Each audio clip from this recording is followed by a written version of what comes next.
Hello, everybody. Welcome back to another episode of 52 Topics with Frank Fiordilino. Every Monday, as many of you know, we are live right here on YouTube. Wednesday, we hit you with a full episode, and then somewhere along the week, the beginning of the week, the end of the week, somewhere in there, we're going to drop a clip, 20 or 30-minute story. Right now, we're going to bring on I was going to say our guest, but he's not our guest. Show is named after him, Mr. Frank Fiordilino. For the first time, ladies and gentlemen, you get to look at this beautiful face of this man. Look at this guy. Oh, Who you talking about? Hey, what's going on? What's up? There he Good, is. good. Not bad, not bad. I hope everybody had a good New Year. Happy New Year. That's right. Who's in the chat? Glad to see Frank on the screen. See. I hope some of you are. Drum Capella, Roro G, Carmine S. Vic, what's going on? Al Torres, what's up, buddy? David LaFleur, Joe Puzzles, what's going on, man? Billy Johnson, David Price, Chris Capello, Corruption Connection, Jesse Roth. All Don't right. forget about Jesse. I see you. Hey, what's up, Jess? What's up, Correction? What's going on, people? How's everybody doing? Joe Puzzles. What's going on? I'm sorry about that, bro. Barzalette. So, Frank, how you doing, man? Good. So, all right, not bad. Just bringing in the new year. And that's it. Not much. A lot to come on our show. We've been discussing a lot of things that we're gonna do, and then that's why we're here. We're going to talk about our past two shows, and we didn't get to it. We had John on last week. Good show, by the way, and thank you, Roro. And we went from there. You know what I mean? But the voice becomes the face. David, thank you. Yeah. We go from there. You like my shirt? Represent. Here we go. Ridgewood, Queens. People probably like, take that shit off, motherfucker. Roro says, "Oh my God, Bo." Yeah. Corruption, oh my God, what's good, buddy? Yeah, I mean, we did have John. I say A-Light. I don't know if he likes to be called Elite. I really don't. It's A-Light. John A-Light on the show. Most people thought that was cool. Most people thought that they kind of, even though he did have to complain about a couple of people, of course, he's got to held back with whoever. But overall, I think people liked. It was kind of a different side of him. He seemed very relaxed. I think a lot of people enjoyed it. Of course, some people hated it because they hate him, but that was kind of cool. I mean, what did you guys think of that? Well, you too, Frank. Well, I'm looking at the. I'm sorry. Yeah. Comments. So you're good. I thought it was a good interview. I thought a lot of people commented about him being more down to earth. They feel that he was more down to earth these days. Hey, look, man, he had a terrible tragedy in his life. I don't wish that on nobody, Right. And he kept this cool. He didn't disrespect, and that's good, and right. that was it. Yeah, he said a couple of things. Yeah, he was going that direction. He said a little bit. He said a couple of things, but it wasn't too bad. No, it wasn't too bad. It was all right. But we also did the Witsec episode, phase 2, which came out last Wednesday, and then we had a video that we put out on the killing of Settimo Favia, and we talked about Peter Budzicaro and all that stuff, which was like something you actually got to experience firsthand as a child. So that was it was one of those funerals that we had. Sicilian culture, they don't care about bringing their kids to funerals. They want to prepare them that this is part of life and this is what happens. But I do discuss the fact that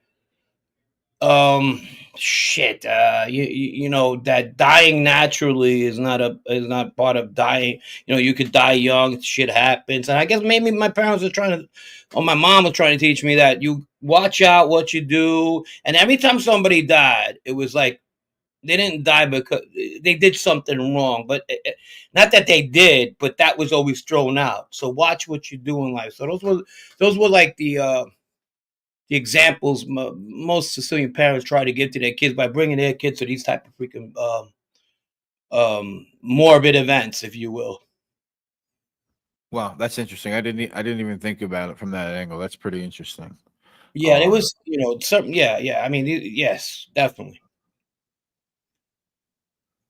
David Joe Puzzles wanted to watch the A-Light stream, but was too tired. Need to catch the VOD and support you. Thank you, man. Yeah, check that out. Pollock says, what's going on, buddy? Yep. Frank's right. When I was a kid, I practically lived in funeral home. Yeah, it's. I don't know if it's a lesson. I don't know if it's people wanted to see their relative for the last time. You know, you want to go see your granddad, your grandma. This is the way it was perceived, but it was normal. It wasn't right. you know, it was a Pollock normal. says John was a very tough kid in the street, dangerous, but it's not how you start, it's how you finish. Just my opinion, strength and honor. You know, I got to give it to Pollock because I get the impression that Pollock did do some time and he was around a lot of different guys, but he's not a guy who is scared to still comment and at least watch content from somebody like you. Right. So I give you that, Pollock, for sure. I appreciate that you still at least watch the comment. You get your point across, and you're always respectful. And it's evident that you don't like, you know, things certain people did, probably even like a guy like Frank. But 20 years, Pollock, you said, yeah. So, you know, I definitely respect the fact that, you know, you're respectful and you still can find yourself consuming content from different people. I guess that's what I'm trying to say. Yeah, I mean, nobody likes a fucking rat. You know, I get it. I mean, I was that guy. So, yeah, 20 years, that's a long time. And yeah, thank you for being there. I understand your point of view. I understand others' point of view. I'm not going to be the one that says, until you walk there, you walk there. So, you did your thing, you know. But on to the other things. Yeah, I mean, there was a thing with Eric Royce, you know, Eric Force, rather. He was talking about Tony Aello and that he's still in jail for a long time. That nobody really makes a run on, you know, having this guy freed after a while. Yeah, I hope he does, man. I hope he. It's a time. He needs to be freed. Yeah.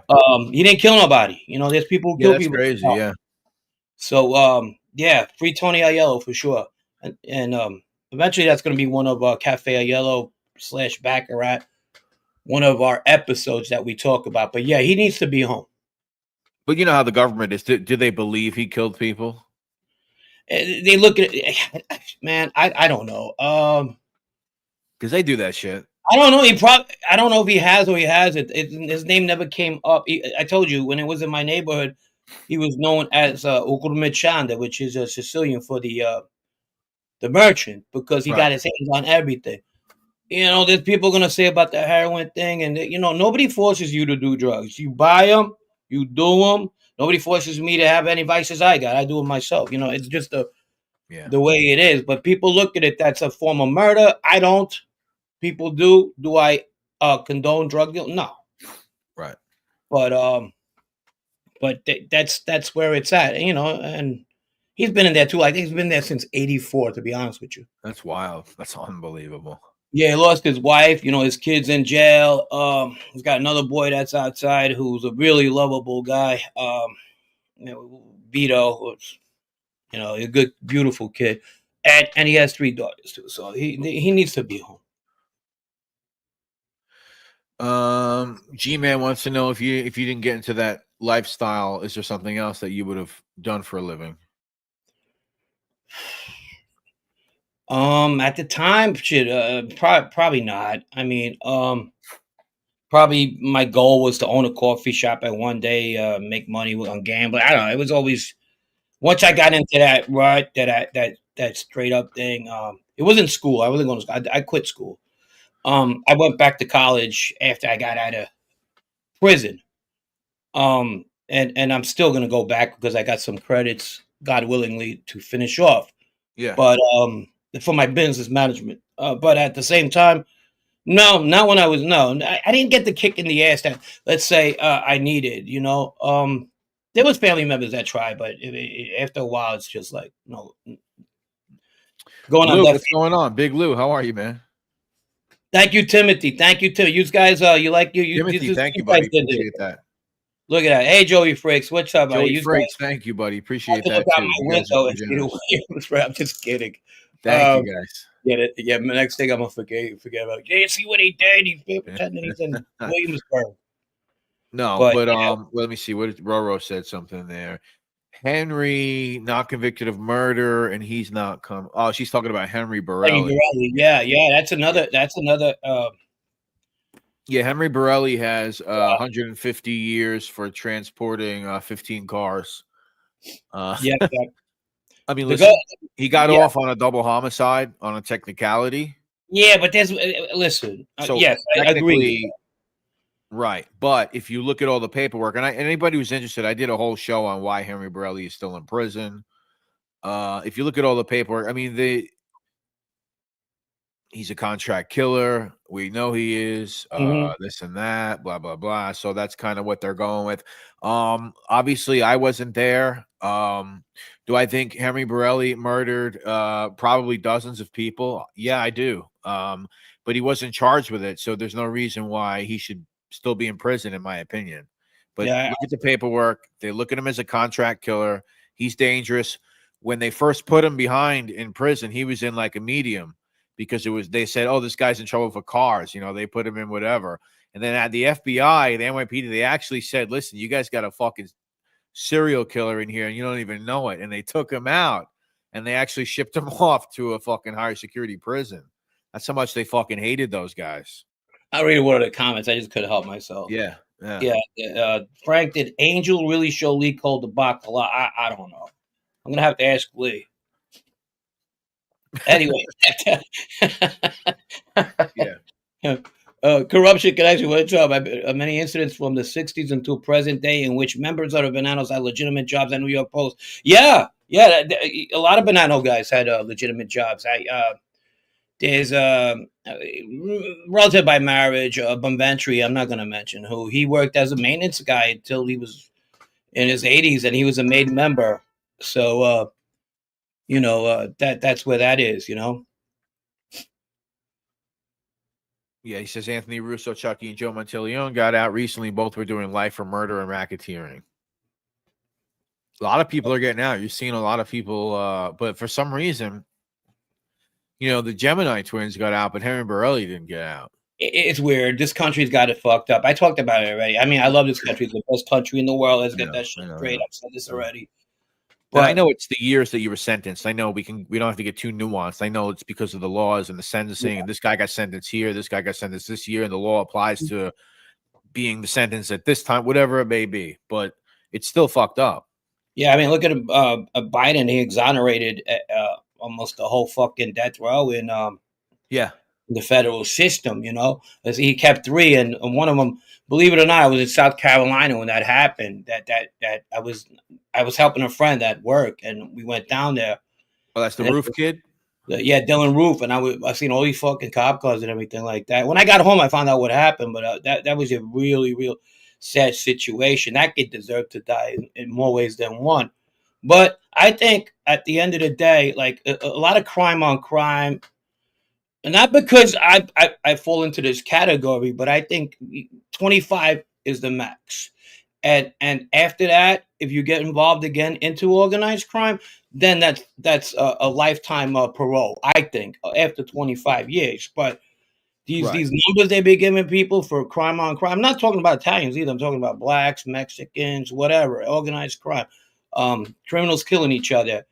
I know it sounds hypocritical and stuff, but I think we're the only country that gives these freaking dinosaur numbers. But, I'm not talking about the school fucking shootings, all that other crap. Those people actually, that's where I stand for the death penalty, actually, for senseless crimes against, innocent people.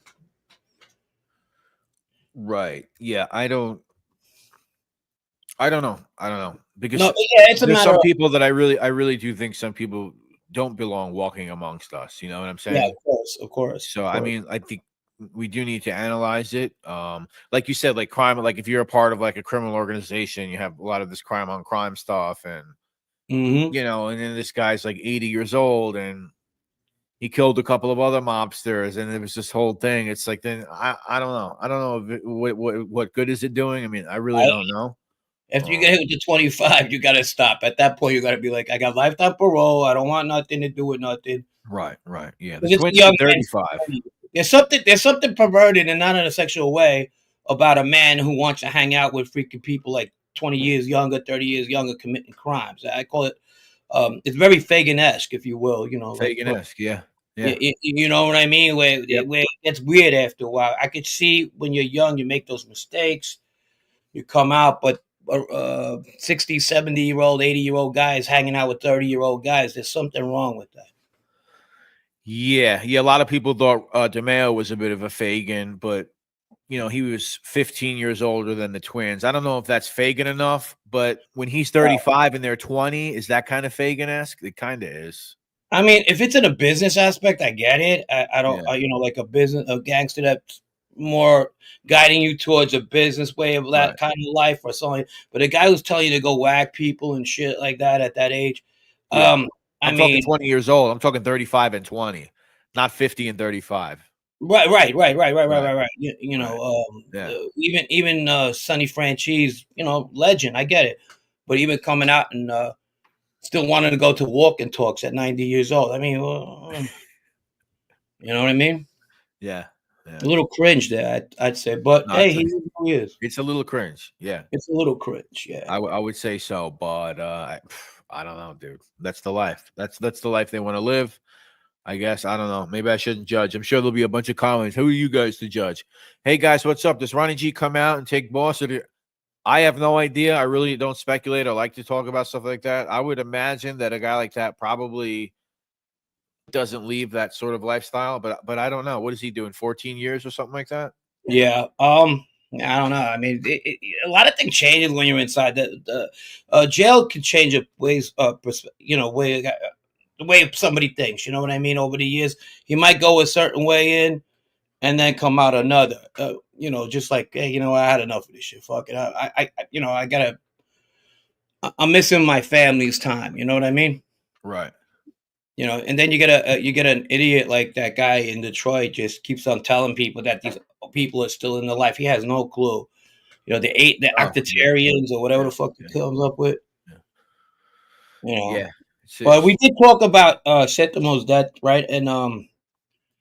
And we talked about basically the Zaccaro guy and all that. That book was actually Last Days of the Sicillian. So that woman, I apologize to the one who did the other one. What was her name? Claire Sterling. Sterling. Yeah, so I apologize. The book came out of that, and it was on police reports from this FBI agent Russo that said that some woman called him out of the blue and painted this whole picture about what happened to Setimo, that it was actually Caesar Bonventuri, the guy who drives a yellow Peugeot, and a certain individual whose dad passed away that I grew up with that talked to Setimo. That didn't happen. It didn't happen. So this was all as far as I'm concerned, I think it was the government who made that little scenario because they didn't have much on. You know what I mean? Yeah. Did I know Giuseppe Gay? Yeah. He used to come around the coffee shop. Did I know him in a personal criminal level? No. I even knew his daughter. Thoughts on run on past or present? Thanks, guys. Tough guy. Yeah, I wouldn't know. I didn't know him on the street like that. I can only from his criminal. He seemed to be about that life. He seemed to care about it. We had John Aello on last show. Said he wasn't a tough guy. He was this. So I don't know. Just for me being so far on the outside, I would say he appears to me to be a tough guy and a guy that was really about it. Yeah, for sure. No, of course he had a reputation, real tough. And some would say some weird disadvantage. Maybe it made him tougher. I don't know. Yeah. That makes you tougher. Growing up with a handicap makes you want to prove more. You know. Frank, have you talked to Sammy since he was released? No, I have not. We're friends on Facebook. But I think you and Sammy gotta have a talk one of these days. You guys shared some special moments together at one point in your life. He's probably pissed at me, but I mean, I don't talk bad about him. I don't. What do you say?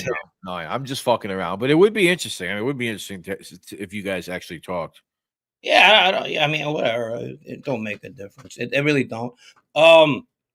Yeah, I was listening to him today. He was saying something like, "Yeah, a lot of us have eighth grade education." Somebody asked about how smart was Paul, and was it true that he had an eighth grade education? And he goes, "A lot of smart guys like myself had eighth grade education." So that's what you're fucking dealing with, bro. Who fucking goes around saying they're smart? You know, Yeah. they ask me, I'm stupid, I'm dumb, and I am. Right. Yeah. Because I think I really, in a lot of ways, I am. You know, but A lot of smart guys like me. a lot of smart guys like me have an eighth grade education. You're a fuck. I mean, that's the type of shit I don't want to talk to him no more about. You know. But there was another guy, a Banano guy. He claimed that Johnny Joe got slapped around in jail. You know what? I don't believe it. Oh, I saw that. I saw that one. Yeah. Yeah, Johnny Joe. First of all, it was a gentleman. I know we were different paths. I met him. I don't know. I was in his presence a couple of times within a year, maybe 6 months. And he always was a gentleman and a nice guy, and he loved that life. And he kind of respected. There's a love and there's respect. There's two different things when it comes to that life. And he respected the life. There's guys that love the life so much they go out of their way to do whatever they got to do. He respected it, Johnny Joe. So I don't know, man. Why are you gonna just leave the people alone, man? Right. Corruption says Tony Mira. Ever when you were a kid, ever anywhere around or No. Tony Mira, he's from there's a spot in Manhattan, Knickerbocker Village area. When I did meet those guys, I either met them when I got arrested or I met them in funerals, weddings. right. I'm trying to think. Joey D'Amico, I've seen a couple of times from that area. The Cantarellas, obviously, were my co-defendants. Who else? TG comes from that area. They moved to Staten Island. It was like the Manhattan faction of the Bonanno family that was there for a long time. Believe it or not, everybody thinks that Carmine Galante's a Brooklyn guy. He's a New York guy, a New York City guy. So he kind of planted the seed in that area for those guys. Al Walker, there was a lot of them, but that was before my time. There's a lot of the stuff that Donnie Brasco talks about. We could talk about him. You know, he's another guy. Sonny Red. I mean, he's a downtown Manhattan guy. I mean, he's a Manhattan guy. Sonny Red? Yeah. I thought he was always a Brooklyn guy. Honestly, I don't know. When he was at least in the teens and 20s, he was from what I could see. Yeah. From his address, and I was actually trying to make a lot of sense of his FBI files recently, which you might want to look at. They're pretty interesting. Well, maybe I just spoke wrong, but I get the picture that he was living in Little Italy for a while as a very young man. He was in Manhattan a lot. Yeah, bro. Well, I hope not. Sammy's only going to ask you to blow him. Yeah, okay. Carmine-esque, scariest guy you knew. Not the father. Said, "Oh, who's that?" Carmine said, "The scariest guy I knew." Yeah. Fuck, I don't know. You know, and people say I don't know better, whatever. Ronnie's one of them. Ronnie he gave that aura out. Obviously, there's Vito. You know, I don't want to fuck up his coming out by saying he was one of the. But yeah, he's definitely one of the no nonsense type of. You know, there's an old Irish term that says, you know, you can't trust a guy that don't drink. It's not you can't trust. You got to be on your toes with a guy that don't drink. You know, right. And he was the guy. He's definitely trustful, but yeah, him. Older guys, shit. Oh, Caesar for sure gave that aura too, even as a kid. Where Baldo didn't until Baldo came out of jail a second time. Then he was a little bit more.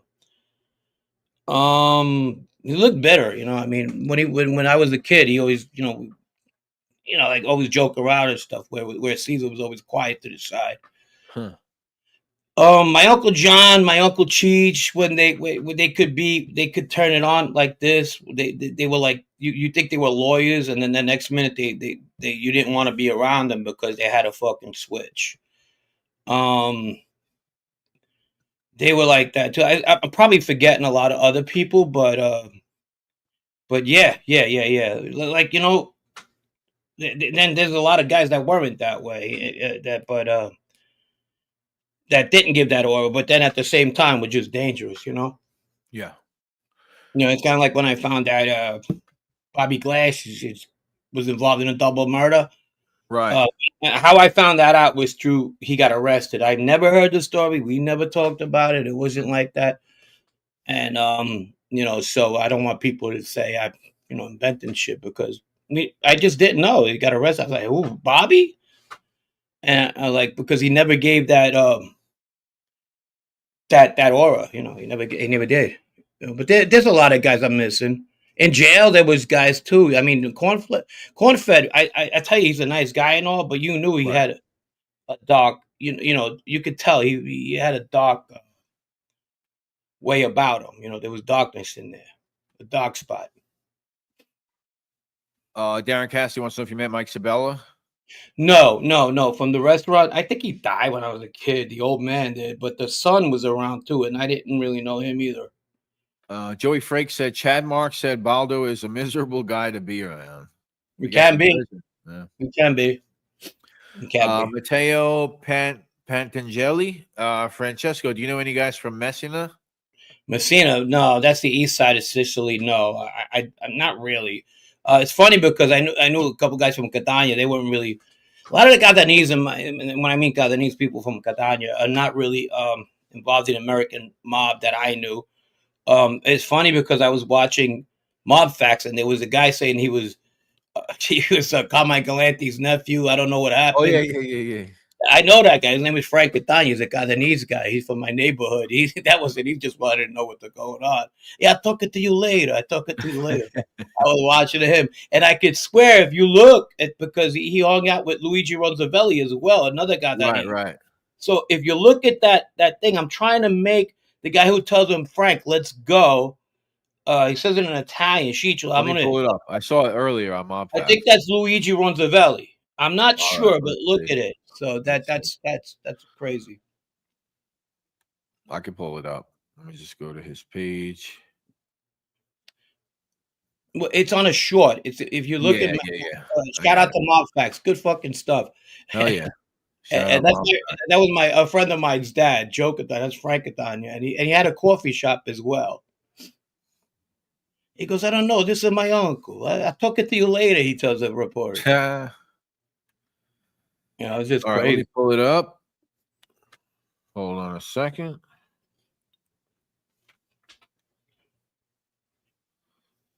Makes me like. Okay. Cindy, how are you, baby? Sally. Hey, Sally. I just see Sally. Keep talking. I haven't seen Sally in a while. Barzellette. That means like jokes. Where in Sicily are you from? I'm from Castellammare del Golfo. Was there any certain wise guys you remember who thought was a very nice? All right, here we go. Yeah, there it goes. Like this, I can talk. If you catch me later, another half an hour, 1 hour, I'll tell you everything you want. Right now. What the fuck was he doing? So the other people is over here at 5. So. Did your uncle say who he was going to eat lunch with today? No, he stopped every day for coffee. He stopped here every day for coffee. He don't know nothing. Like this, I can talk. If you catch me later, I do everything. Another half an hour, 1 hour. I'll tell you everything you want. Right now. Behind him. Oh, with the ball? The guy, the bigger guy. I think that's Luigi. Yeah, I'd probably have to. We got to do a full enhance the brightness investigation on that one. All you mob historians there, those guys were they were regular guys. They get in trouble, but funny guys. Nephew. But lucky fucking the wrong guys didn't see. What the fuck were you doing there anyway? Well, you say, catch me maybe later. I'll talk to you. Lucky he didn't talk to nobody later. Maybe later. Do you remember when Bobby Glasses, another guy, killed Linda Gotti's boyfriend and his Oh, that's what he was talking about before. But that was way before you were. No, yeah. No. I told you, if he doesn't get arrested in the state case in '96, I don't know nothing about that. He shouldn't talk to me about that. You know what I mean? This motherfucker said, "Did you see Billy Bright interview on Son of Sam? He was a teenager in the video." Yes. Yeah, that's my channel. This motherfucker, NYC Crime Spot. I'm the one that put that out there. And then then the Tiki Takis, they stole it and they say, "Oh, look at my research I do," but they don't do any research. They're fakes, fraud, losers, phonies, herbs, dweebs. Continuing on, yeah, that's NYC Crime Spot. You subscribe to that channel if you get a chance. Definitely And then good challenge. all those guys, and Momfax is having a big issue with that too because they're stealing all his shit and they're making these fucking TikToks off his shit. Wow, why did Frank cut the last question? Not very neat at all. Which one? Ask it again. I didn't hear it. I'm sorry. Maybe I just in another. I'm just reading. With a name like that. I mean, I don't think we should really. Sally, thank you. $3 super sticker. Thank you, Sally. Thank you, Appreciate Sally. that. Sally's BK good. Sal Crook, what's up, buddy? Good to see you, Good, man. good. Been a while. How are you, man? Yeah, and you look at the background. You guys did that. I got this whole studio little thing going. That's because look, we're on air. Look, you guys bought that. Thank you. Thank you to Chris Capello and is that what? Roro. Is that what you saw it? This motherfucker said. Did you see that on? No, you did. They didn't steal it from me. This motherfucker said that's a Mobfax video. He put out the Son of Sam thing, but I'm the one that realized that this was the kid that was being interviewed. So I put it out and did like a little story, whatever to accompany it. And then, what happens after that is what happens after that. But people like to pretend they do things. But Carter, who found King Tut, right? He didn't actually put that gold together, right? He didn't build the King Tut, right?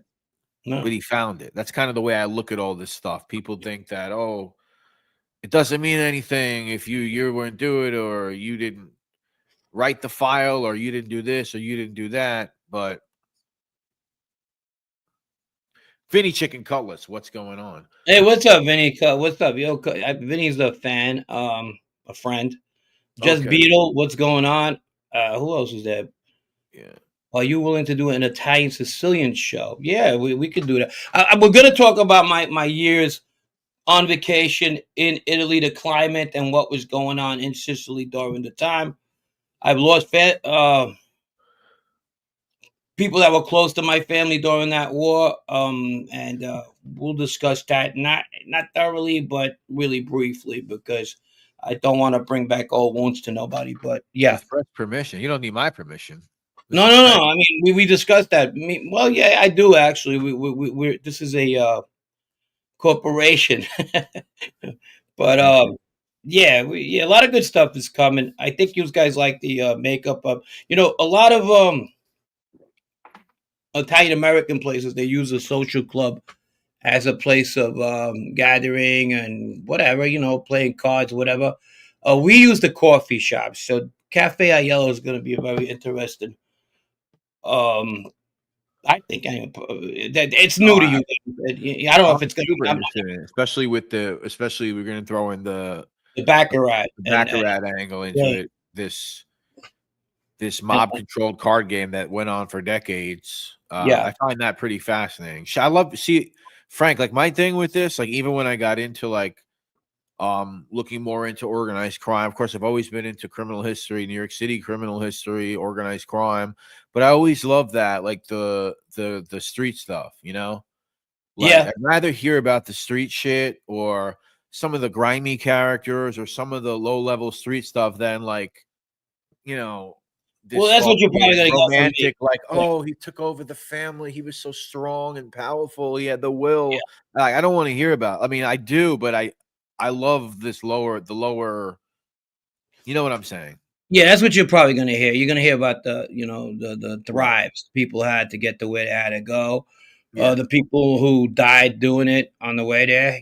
Right. Somebody said who was one of the scary guys. I forgot all about it. Intimidating. Joe Messino probably is up there too. Joe Messino, nice. I forgot about that.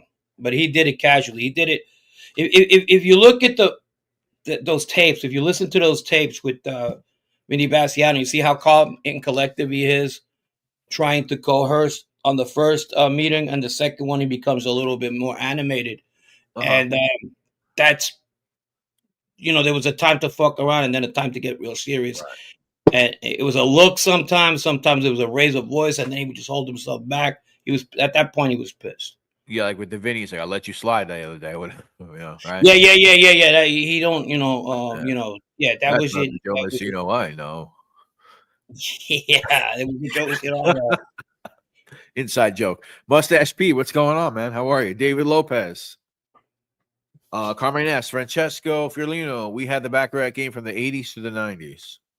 Yeah, we started in our neighborhood. It started, I think, like late 50s, and then the one that really was affluent, or the one where the feds fucking parked their cars across for more than anywhere else, was the one that took place in Knickerbocker Avenue during the Pizza Connection days. Pollock said something interesting before. He said there's a big difference between Italy and New York. He says, I'm in Sicily, and you see the difference immediately. No flash. No, no, yeah, of course. What, in Italy? Yeah. Yeah, no, yeah. You know what? I came up with this new comparison. You got Michael Corleone, you got his brother Sonny. That's a good one when you say that. Yeah, it makes sense. You know, and that's your difference. Joe Puzzle says, was Barbut played often in New York? The Colorado family's primary rackets involved. Barbut. Barbut. I've never even heard of that. What's that? That's Greek dice game, I'm pretty sure. Barbut. Yeah, I think they had that in a story and stuff. I've never had a game, but it was a high lucrative played game. I was familiar with the Baccarat. I don't think I ever even played Baccarat. I wasn't allowed to even into that. Barzaletti. Did you ever go to Cafe? I don't know if it's Renato or Henato, but where was it? Where was it, Barzaletti? Because you got coffee shops sometimes that change the same name, same place 3 times. Barbut is big in Toronto, Canada. Barbut, I've never even heard of that. But then again, I don't. Yeah, I'm pretty sure it's that's what it is. Cousine, I played Barbut all my life. Vinny, where did you play it, Vin? You had to play another story. I didn't see it in Ridgewood. Bet on the outcome of 2 dice rolls. The front bet pays on 3, 3, 5, 5, and 5, 6, and the back bet pays on 2, 2, 4, 4, and 1, 2. Huh. The what happened? I was just reading the rules of Barbut. Oh, okay. Barbut. Barbut, in a story, yeah. Yeah, I always thought they had the traps. Okay. He played Barbut all his life in Astoria. Well, that would make sense if it's Frank said, I don't know if Frank's correct, but he said, 154 in Willits. Well, I know exactly where that is, Barzalette. And I remember all my life there being some sort of club, whether it was a soccer club or whatever club there, basically, I don't know, basically almost all my life, like I said. I know exactly where that is. Soccer club. I remember there was a soccer club in Astoria. We had soccer teams in Ridgewood, a lot of them actually. I think they're called the Blue Angels or something like that. Or something like that. That affects. Soccer was big in our neighborhood. We had a multicultural neighborhood. A lot of people from Eastern Europe, and even the Italians played. Shout out to Inter Giuliana. Corruption says Barbut game was big with the Greeks. Alex Rudai took over the Barbut game, which was Lucchese protected. Interesting. David Lopez. Hey, Brett and Frank. Sorry if the question is off topic. Could the feds have gotten John Gotti without Sammy's cooperation? It would have been tougher. It would have been a whole lot tougher. Yeah, I don't know. I don't know. I mean, they had him on audio talking about. I mean, I don't know. It would have been a lot tougher. Yeah, I think Sammy solidified a lot of it. Yeah. No, he brought it home for sure. He puts him at a murder, Yeah. So that was that. What does he talk about there? Jelly Bellies fucking gets it. Whatever else. He talks about. Does he talk about DB getting whacked? Am I right? I mean, I don't know. I don't remember. Yeah, no, that's Sammy. Sammy always needs something to to bring up when it comes to John and why he flipped and he was a real guy. And I'll defend him if this conversation I'm trying to make. But he always brings up the December 12th tapes. He goes, the December 12th tapes are the ones that initially had him like, you know what, fuck this guy. I'm flipping. He's out to get me. I'm going to get him. That's his narrative. He sticks with that and everything like that. And I'm not that guy. Fuck it. I was just that guy. That whatever. But he also went up for a murder in 1970s or the 70s. Sammy did. He went to trial with his Gumbada Alley. Right. And he stuck to his guns. He didn't fucking flip. He didn't do nothing. He had a family there, and he didn't even have nothing. According, it came out later on. It had nothing to do with him either. Yeah. So he went to trial. He went to trial on a murder that he had nothing to do with, and he beat it. So he didn't go there with a pen in his hand. Where do I make a deal? It took a Yeah. while, and according to him, the 8 months or the 9 months he was in MCC with John, it was getting pretty heated between them two. And and people who know John, to me, John was a gangster all the way. He ruined his life. Well, that I don't buy it. Um, everybody was kissing his ass when he was out there, but he could have been difficult too at times. But that's who he was. He was a tough guy. Yeah. Yeah.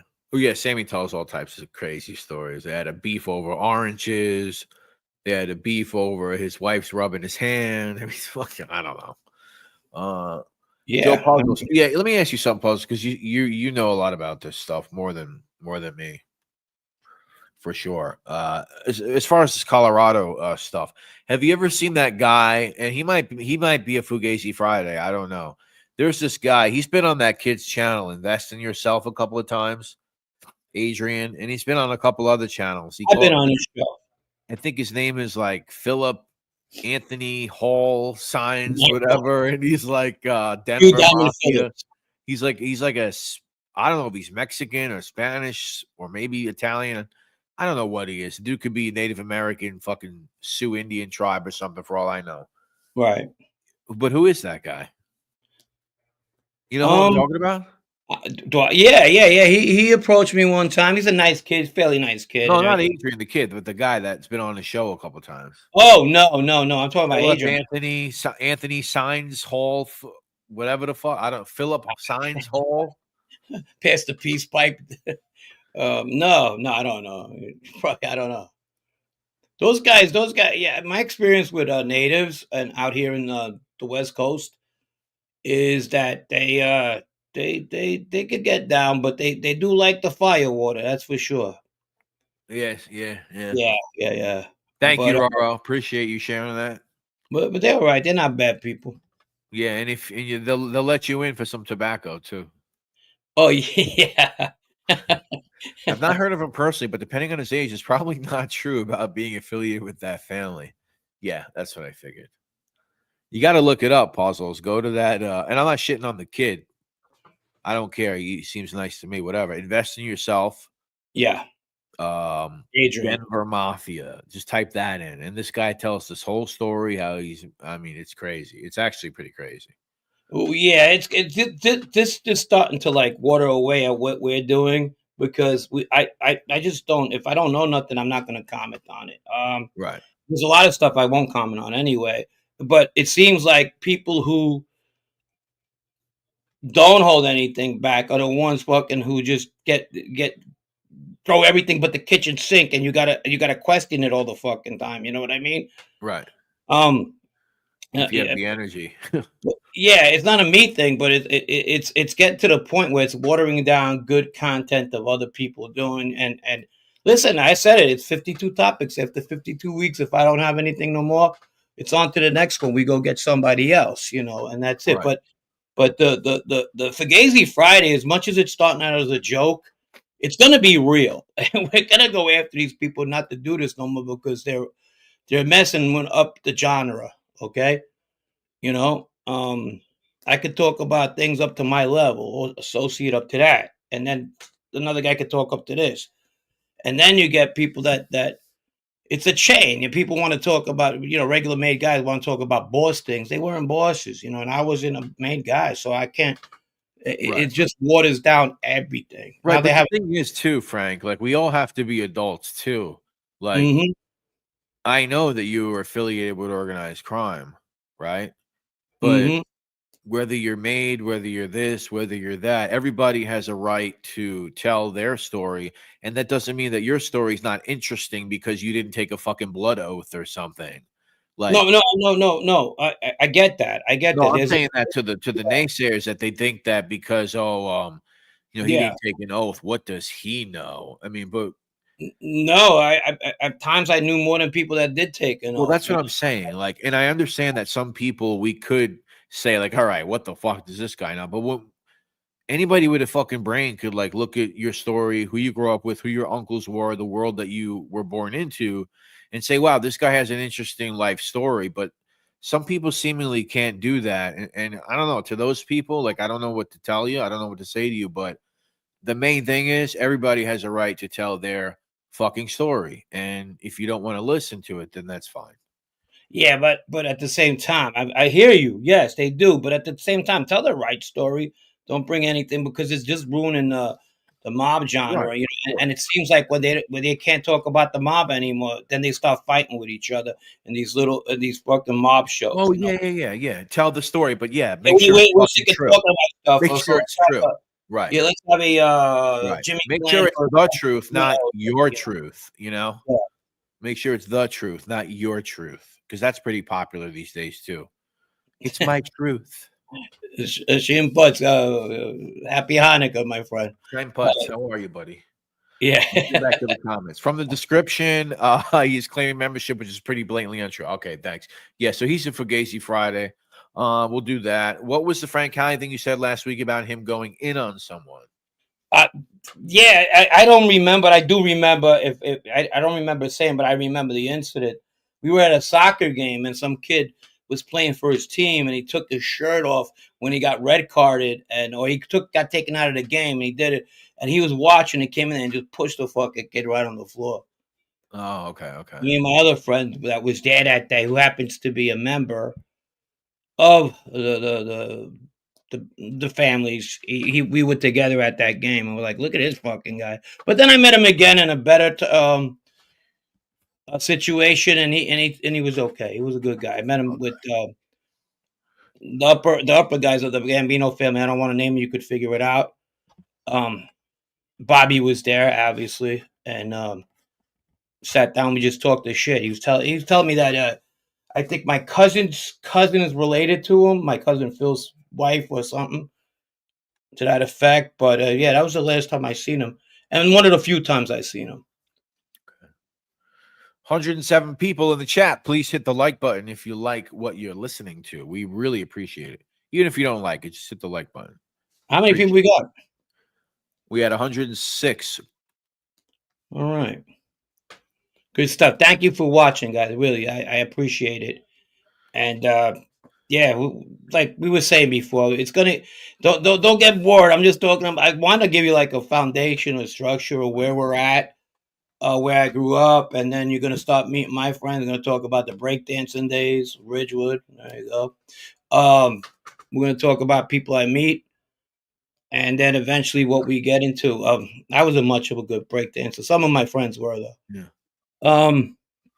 Yeah, we'll go from there. We'll go talk about the neighborhood, everything. I grew up with Billy Bright, dear friend of mine. Oh, interesting, Pollock. Pretty cool. Well, I hope you liked that little clip that's out there of him giving an interview on his feelings on David Berkowitz in the summer of 1977. Not long before Berkowitz is caught, the press goes into Bensonhurst. You know, after the Moskowitz shooting, the press goes into Bensonhurst. I love it because they're interviewing all these like people with these real cool New York accents that are kind of dying out. Yeah. There's even a part of it where they're not far from me in Flushing in Queens, and they're talking to this girl about dyeing her hair. But the accents is like the best. And then you got like an 18-year-old Billy Bright fucking talking shit, which is pretty cool. Interesting stuff. Frank, how long was the Inter Milan fan club at Cafe Giannini? How was it? How long? What do you mean? How long? How long was the Inter Milan club at? How long was it? No, good club. Maybe 3-4 years because it was an addition to the actual coffee shop. The coffee shop was one store, and then they bought the other store, and they created that club. I'm an Inter Milan fan for anybody who gives a shit. But yeah, and yes, Frank Catania had the small coffee shop on Cypress and Manhattan. That was him before. So I don't know anything about football, soccer. When you say Inter Milan, that implies to me that it's Milan. Is that true? No, there's two of them. There's like the New York Mets and the New York Yankees. Okay. So there's Milan, that they're red and black, and there's Inter Milan, that's black and blue.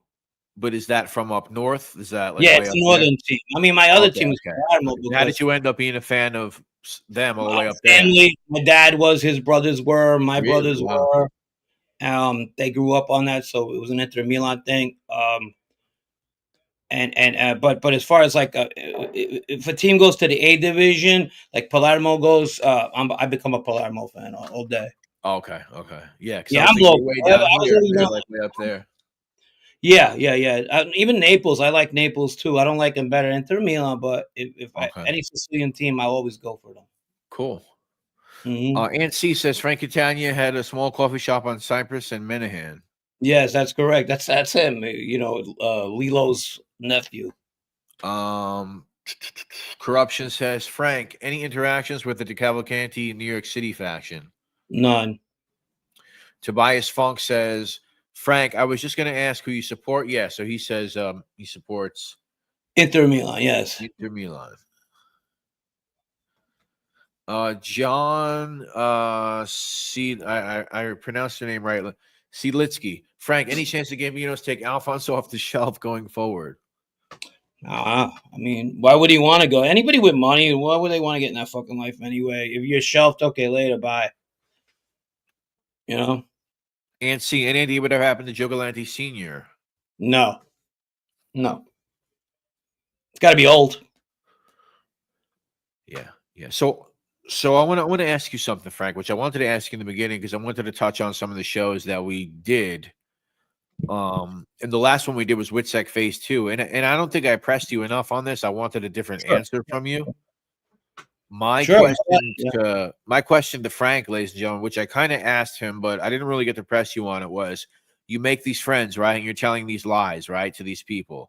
What I really wanted to know was the first time you actually had to tell somebody, hey, listen, I'm not so-and-so. I'm actually Francesco Fiordilino. I'm from Bushwick, Brooklyn, and I was not, inducted into the mob, but the mob at one point. Is there any one situation you remember, like where you had to come clean to somebody? Probably drunk with some topless broad in my fucking bed. I don't know. No, somebody you kind of care that you made friends with. There wasn't anybody that you had to come clean to.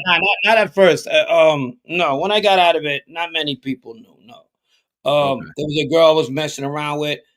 I had to have 2 fucking different phones to talk to the government and talk to her because it was like if I was eating and a phone call came out of nowhere, I had to, you get that shit. And I really cared about it. If I didn't, I wouldn't give a fuck, Yeah.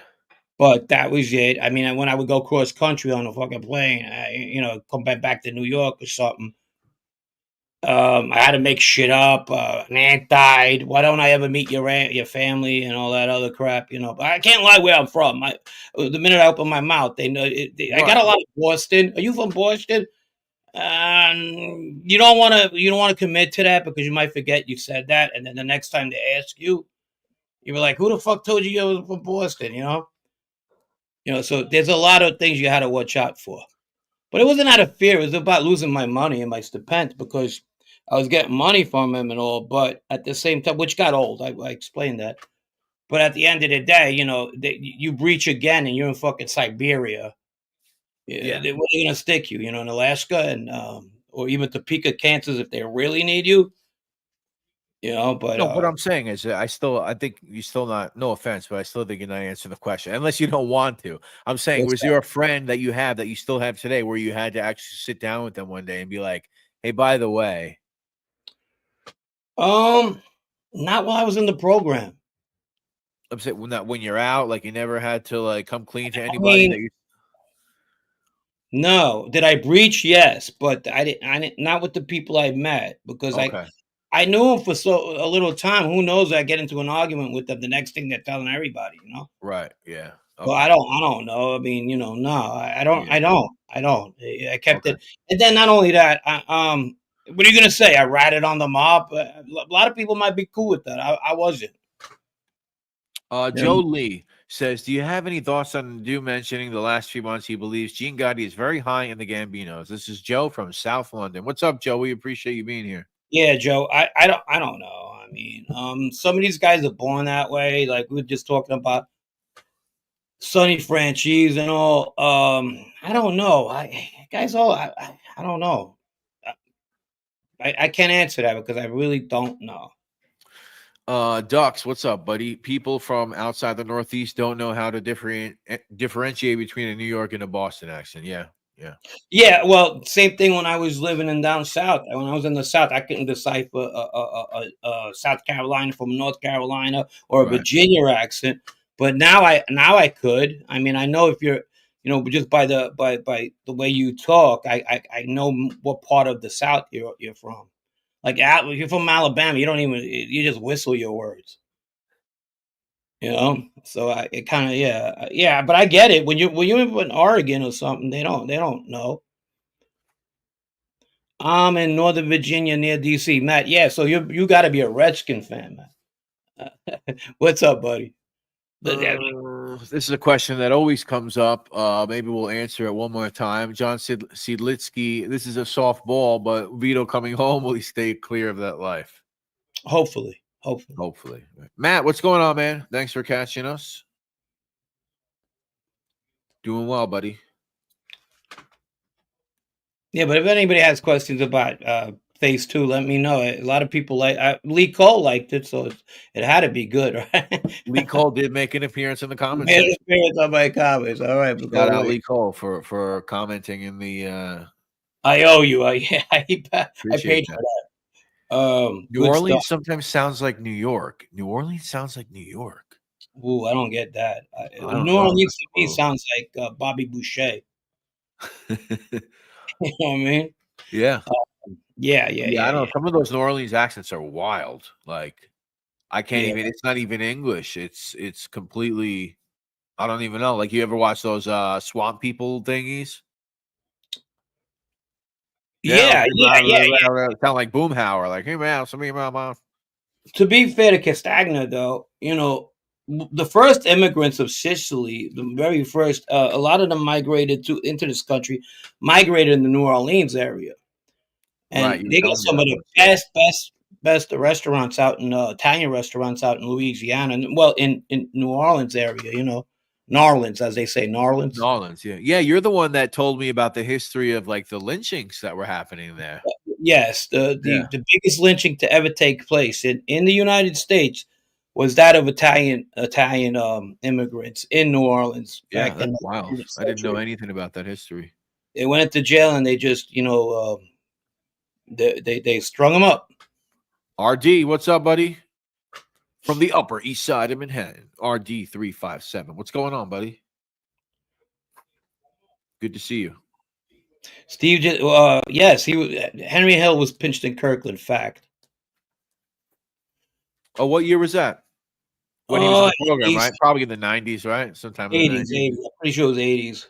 Oh, he was in the 80s. Well, yeah, he got kicked out. That was in Siberia, Washington State. That they throw everybody out there they think they're gonna fucking kick out or can't control. I have a Philly accent, which is quite similar to New York. I could see that.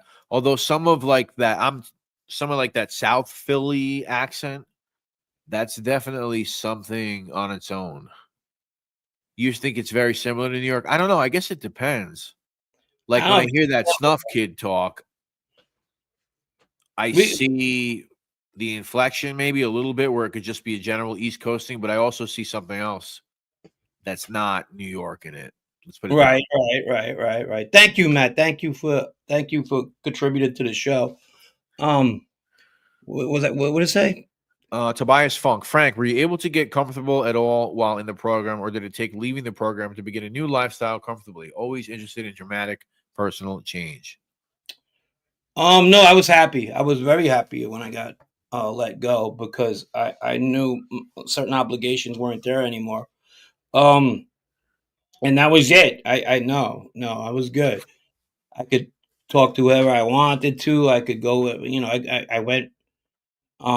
Then I started gradually looking for other ways to I worked like everybody else does. I found a real job, not a part-time job. And I took on a new experiences and whatever to go forward with. So yeah, I was fine with it. Thank you, Matt. Appreciate that. $20 from Matt. You're the man. Thank you, Matt. Much appreciated. Frank, Thank did you, you sir. know? Yes. What was he? He must have passed away, huh? Anthony C's question. Who passed away? Let me go down and see. Did you know Michelangelo Seminara? Yeah, the dark skin guy. I don't know his last name. If it's the same guy, I know he was a contractor. Hung out a lot on. I think he took over a coffee shop out in Cyprus as well. Yeah. I knew him, but I don't know if he's still alive. Half He Day of the did. Great Jackal, guy. Yeah. Brooklyn. Of course. Yeah, I knew him. Yes, he was a very good guy. Very good guy. Half Day of the Jackal says Brooklyn disco, freestyle, and breakdancing. What is it with guys that will kill you for spilling a drink and the gayest music? Yes, you could be killed. You could spill a drink over the gayest Yeah. music. You could be listening to Susie Q 1 minute and then get a shank in your ass. Yeah, of course. Ducks goes, Frank, do they help you with getting? I'm not wearing my glasses. You a job, especially when you change your name. You have no real background. No, you're on your own. You got to do everything on your own at that point. In the beginning, getting you a job, no, they help you with your vocation. So basically, you go to school. They're not gonna pay your way to become a lawyer. But but if you want to become whatever, a welder, a cook, and whatever, even some business management class, which I took, they'll help you with that. But no, after you're out, you're out. You know, they like to protect their ass. They'll meet with you once a year just to say they do, but you don't get nothing from them anymore, which is fine. I'm good. I'm fine with that. You know. David Price says, "Are you a chef in a high class red sauce joint?" A red sauce joint? No. Yeah, you know what? When you're in jail and you look at all these cooking shows and you think you can do it all, and then you go to culinary school and you're like, hey, fuck, my multitasking skills in a cooking capacity is not really that good. I guess a coffee boy I was okay. But no, not so. So I always like to work with food, drinks, whatever. But I'm a pretty good prep cook. Yeah, prepping. So if you're gonna open a restaurant, you want to be the prep guy, and you want to get other people to. You want to do a little bit of everything, front of the house, back of the house. But these days, I do a lot of it.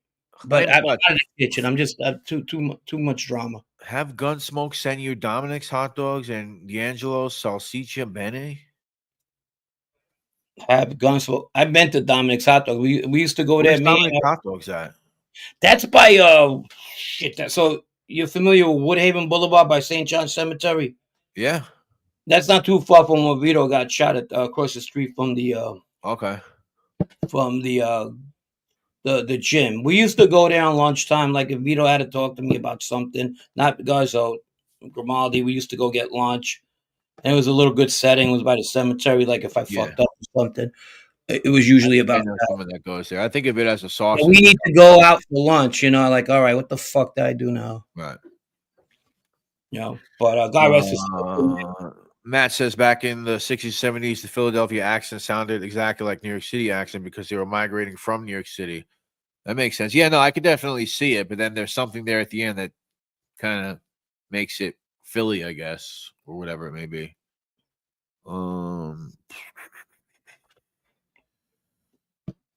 And C says it's still there. Okay. And C is probably a neighborhood guy. He knows a lot of people I knew. I worked as a line cook in Montana back in the early 90s. Was going to go to chef school in Arizona, but didn't work out. Became a brewer of all things. Kind of brother. That's pretty cool. That's interesting. Be careful. That's dying out. It's like the cigar shops. What do you think the craft brew scene is dying out? Everybody wants to be a brew guy. Everybody wants to smoke a cigar. Even girls were smoking cigars in the 90s, remember? Yeah. But it's a tough business. It's a real tough business. Yeah. Well, you just got to supply the spot where they can do it. People like that, Yeah, of course. Especially the cigars. Shout out. I seen him earlier. He's not around. Yeah, I don't know what happened. Jim Capella. Shout out to Jim Capella. He's a fan. He was telling me he likes our show, which is good. That's good. Thank you, Roro. Roro dropped the Cash App. If anybody would be so kind, if you ever wanted to donate, that is the Cash App, $52 NYC Topics. or you can leave a super chat, or just hit the like and leave a comment because that helps too. I don't think we're not heading out yet, but we'll talk about this Wednesday. I think we're going to try something new. Frank, you wanted to we've been hitting you guys with the pre-recorded official episodes, like episode 8. I think we're up to episode 9 at this point. And you said maybe we'll do a live stream story. A live stream story. Yeah, we could do it. Yeah, definitely. We need to get ready for that one, and What do you we guys can think of wing that? it, but at the same time, I don't want to miss anything, so we need to have a little dress rehearsal ourselves when we're doing this kind of stuff, because we don't want to get it. We don't want to miss anything, and I think it's a great episode because it brings back a lot of men. Not because we're doing it. It's just something that probably hasn't been talked about. And Hey, look at Matt. Matt gave us more. He gave us a 50. Thank you, Matt. Oh, That's Matt, really thanks a fucking lot, generous. buddy. Thank you, buddy. Thank you. That's really generous, buddy. We really appreciate that, Matt. Contributors to the show. I love you, all you guys as well. Not everybody can do it, but the guys who could do it, thank you so much. Man. Thank you. Timothy O'Reilly, Joey Frigg, Sally, Matt, Ryan Brown. Was this just now? Or did I miss it before? Yeah, that just came in now, Ryan Brown. Ryan Brown, thank you, buddy. $4.99 from Ryan Brown. Frank, did you know John Regano, who was a Banana Soldier? I heard a wiretap of him, and he sounded terrifying. He was one of those guys that came in later into the family. No. Yeah, but I did listen to his tapes. Pretty incriminated, buddy. You gotta watch. He's telling the guy to drop his fucking drawers and shit. I mean, listen, from a 1 to 10 on a grade of being a gangster back then in the day, I would have gave him a 10. That was fucking pretty tight. EPF 831. What's up, buddy? I seen you in the comment section. Thanks for catching it live finally. Appreciate you watching the channel, leaving the comments on the videos. That means a lot, man. Thank you. Yeah, for sure. Matt said you guys are becoming my favorite new channel. That's awesome, bro. We appreciate it. Thank you. We're trying not to be the best, but just to be consistent. To be consistent and not offend. We're not here to call out people who are still in the life. I'm not doing that. It's just I'll leave that to other people. I mean, if they were such scumbags, when you were in the life, were you not stupid enough or smart enough to realize what you were dealing with? You needed to flip to say this. I mean, come on, man. Nah, not cool. Right. That's L'chaim Put. I said L'chaim. I think you took the law away, right? Now you're just Chaim Putz. Crime Spot. Interesting topic for your show, NAP Commission. Yeah, that's an interesting topic. Even me and Frank could probably do that. Actually, I have all of the. It's a lot of fucking paperwork, but I actually have all of the, whatever you want to call it, the documents. Is that the one with the Serpico, or is that the one with? Yeah, that's related to the Serpico. It's related to a lot of shit. It's related to it's even related to like the Pleasant Avenue connection, I believe, because they're talking about crooked cops with drugs, and they're talking about Serpico, and I'm pretty sure some of that stuff comes up too in relation to some of those other guys. Oh, the 81 precinct. I'm pretty sure it's got to be Brooklyn, but where? The 7-5. You ever seen that documentary? Of course. It was done well. Did I know Joe Gambino? Of course. Joe asked if I knew Joe. Yeah, of course. He's probably listening too. Joe is Anthony Aello's first cousin.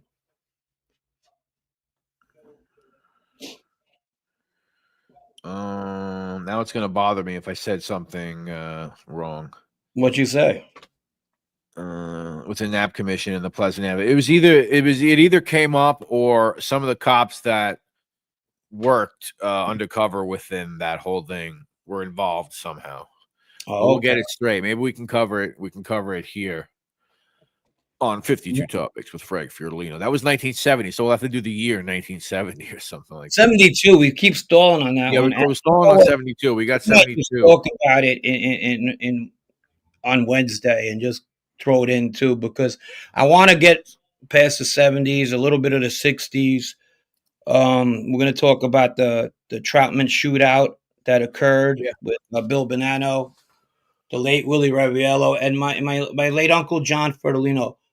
So we'll talk about that. We'll talk about the Cypress Gardens during the first Banana War. They call it the first Banana War in the '60s. We'll cover that. That happened in Ridgewood, triple homicide. Believe it was 67 or 66. We'll look at that. So we have a lot of stuff coming, people like the Bobologist people, they were talking about, because I go on the Black Hand Forum, and they like the clip we did with the Favia clip. We talked about the old man Bonomo, and they go, we like that kind of stuff where he misses Joe DeGuano's face by this much with a knife. Oh, And yeah. like, wow, we didn't know a lot of that stuff. That's so cool. we're gonna bring up a lot of stuff you guys didn't. Yeah, Tony. So am I right in what I said, or do I have it a little fucked up? I'm pretty sure Bobby Lucy did work undercover with those heroin guys. Frank, have you ever seen the video of Spy? Oh, thanks, Ryan Brown, $9.99. You're the man, dude. Appreciate you, brother. Yes, Frank, yeah. have you ever seen the video of Spy TV trying to deliver balloons to John Guy? They end up going to the Raven Eye. You know what the dumbest thing is? That Norman DuPont fucking takes the balloons. That's what I find to be the dumbest thing of that whole video. That he actually takes them and brings like them there was something in them, like there was some kind of fucking. Who knows? I don't know. I would just say go fuck. He's like, you're not supposed to take those, right? No. Pete Gotti handled it well. I know a lot of people would have handled it a lot worse. No, yeah, you don't want to like beat someone up, but you don't want to fucking take the gift either. And he goes, "Oh, nice." He started like he wanted to laugh, but he didn't. He was a nice guy. I was in jail with him, and he always kept it. It's too bad what happened to him. Sometimes you get married. You're not married, but you can't be responsible for your family's sins. You get thrown under the bus as well. I think that happened to him too. Why that fucking guy? They gave him fucking what they gave him 25 years. That was a death sentence at his age. You know what I mean? Thank you, Tony. Oh yeah, for sure. Yeah, I was him. All right, Thank you. He wasn't like the mark of health, to begin with. That's overkill, man. Yeah, that's overkill. Thank you, Ryan. Appreciate that, buddy. Mm-hmm. Ryan Brown, do you have a YouTube channel? I don't know. Your avatar screams YouTube channel, like the Ryan Brown Show or something. If so, I'm gonna check it out. Yeah, there's a lot of good shows that are coming out. Which prisons did you two time in? I did time in Jersey. I did a couple of state. It wasn't state time. They put me there for while I was waiting to go into one of these units, and I didn't do PC time. Did him and I even told him that I'm not gonna go in one of those places. And I did 2 county time. I did county time about a year in Jersey, and then I did place in Minnesota and Brooklyn, and then Manhattan, and that was it. That was it. Matt. Well, man, Matt's throwing. Matt, thank you, my friend. Thank $10. for you, bro. 2 more super chats is bugging me that it's not 100. Then he gave another 20, Frank. Hey, Jesus Christ, bro. Wow, thank you so Matt, much. Thank you so much, buddy. Matt. Shout out to Matt from and you still haven't told me what your football team is. I'll give it a shout out. Thank you, Matt. He said he's up in the Northern Virginia part. So I've been there. Good guy. Thank you. You're all good people. As long as we have the numbers, we're good. You know what I mean? Brett, one person I don't know who was in that video was Little Joe. Does Frank know who that is? What did I miss something? What video were we speaking of? Was it the one we were Little Joe? Was it just the one we were watching with Frank Catania? Which was his nickname. Catania had last name. We're not going to mention his last name, but Frank Catania was is because that's where he was from. Thank you, Matt. Matt says he's a Packers fan. Oh, okay. Well, you're looking good as well. I think he's going to play each other. I think who do the Redskins play or the Commanders? Sorry, what's up, buddy? With Jersey, always hanging out. Thank you. He likes the Commanders. Although he said the Commanders, I was thinking she's a brick house. The Commodores. Oh, the Commodores, yeah. Yeah, the Commodores. Commodores play Tampa. Okay, yeah. Jersey, Essex County, Frankie. I wasn't, but I can't really want to get into that because I don't want to ruin it for somebody else who might be there one time or these couple of places. I got in a fight in one, I moved in the other one. Then I got another incident in one, and then finally they got me out of there. It took about a year, 9 months. But I was in two different If I ever talk to you, Joey, on you could call me, whatever, get my number.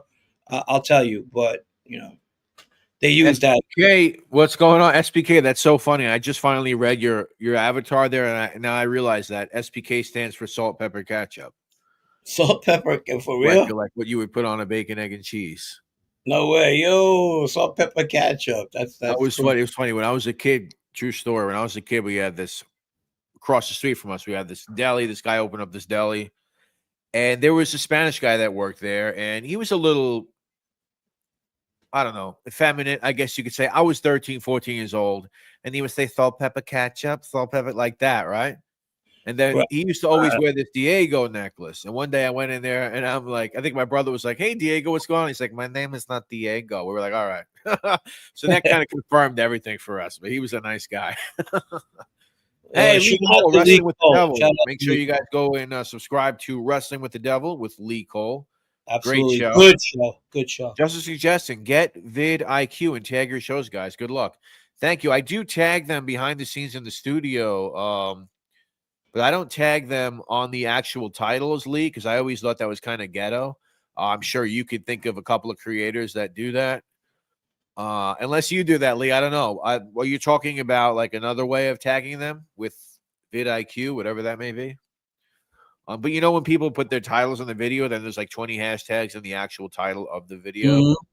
I think you're supposed to do that with shorts, but actual uploaded videos, I don't think so. I don't think that's the way it works, but I could be wrong. Well, hey, man, he's doing something, right? He's been doing it for a while, Well, vidIQ, I got to look that up for sure. Thank you, Lee. At one point, people were like, Lee Cole that. But, I mean, he's come a long way, man. Congratulations, man. Oh, yeah. Yes, the guy Lopez just asked a good question. He was talking about race relations in jails between the correction officers. Yeah, it does happen. Reverse racism is a thing in jail. And it becomes very evident when the correction officers are different from who you are. So yes, in the Northeast, prisoners who are not white or maybe Hispanic might be treated different, and then you go to a place in the Midwest where African American inmates might not be treated as well as white ones. So it's all about where you're at. Okay. Oh, Lee says vidIQ gives you proper tags. Oh, okay. So they generate tags for you that seemingly get you in there. Thanks, Lee. Appreciate that. Definitely something to look into. vidIQ. Yeah, a friend of mine, he did time in Texas. He was part of one of these groups. He's out of it. He walked out, whatever you want to call it.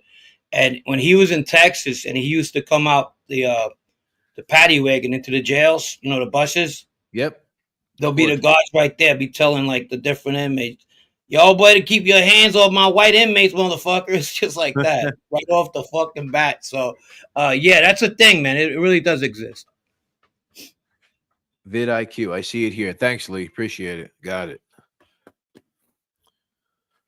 Let's not fight over. Yeah. Well, yeah. That's no. Everybody's rock star. You big as Roro. You are the rock star. You help us out in more ways than one.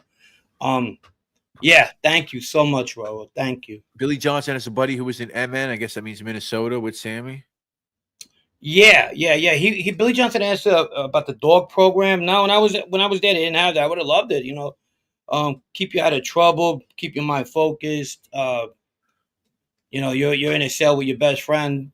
That's good. You know what I mean?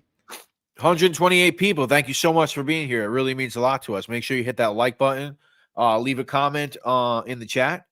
Leave a comment outside the chat in the actual comment section. That helps us greatly. We really appreciate that. Let's see. So this Wednesday, it looks like we're going to be doing, instead, like I said before, we'll talk about it again. Maybe like some sort of interactive, like live stream. Like we'll kind of treat it how we do the episodes, ladies and gentlemen. We'll all have photos. Maybe we'll even be able to cut in some video if we find some cool video, and we'll do it all kind of live. And Frank will talk about, the Baccarat game that went on for decades. Talk about Tony Aello, Cafe Aello. Free Would Tony you guys Aello. be into something like that, a live instead of a live premiere? It'll be a little different. I think it'll be cool. Yeah, for sure. Joe, I heard that some way DC blacks have a stigma for taking ass that natives were known to have more. I don't get the question. Chomos, I guess the natives are meant to have more than most. I came into the DC blacks I came across. They were all right, but I was also with the high profile ones. I wasn't in the regular federal prisons with them. And, I was with Rayful Edmonds, who just passed away. Right. The nicest people I ever met. Either black, white, green, whatever the fuck. He was a real gentleman and a nice guy. Sometimes you say, well, everybody sticks with each other in there and all that. But he was better than most Italians in there that I was with anyway, in the rat units. But good guy. And God rest his soul, man. Ryan Brown says, Brett, how's Pete LaFroche doing? He's doing good. I spoke to him yesterday. I think potentially, there might be a live stream this week with me and Peter LaFroche over on NYC Crime Spot. We were trying to do it yesterday. Something came up. We couldn't do it, but could be even tomorrow, ladies and gentlemen. You might see. Pete is a very touch and go kind of guy. Mr. Mysterious is his name. So, I don't know when I'm going to fucking hear from the guy. It might be 2 weeks. I don't hear from him. It might be 5 times in a week I hear from him. So everything with Pete is touch and go. But I'm pretty sure we're going live this week on NYC Crime Spot. Me and Peter, Pete the Pick, LaFroche. Thank you, Roro. We're almost at 30. Appreciate that. I like the messages he gives out, man. He gives good messages out, that guy, Pete, at the end of the day. He tries to relate to the younger people.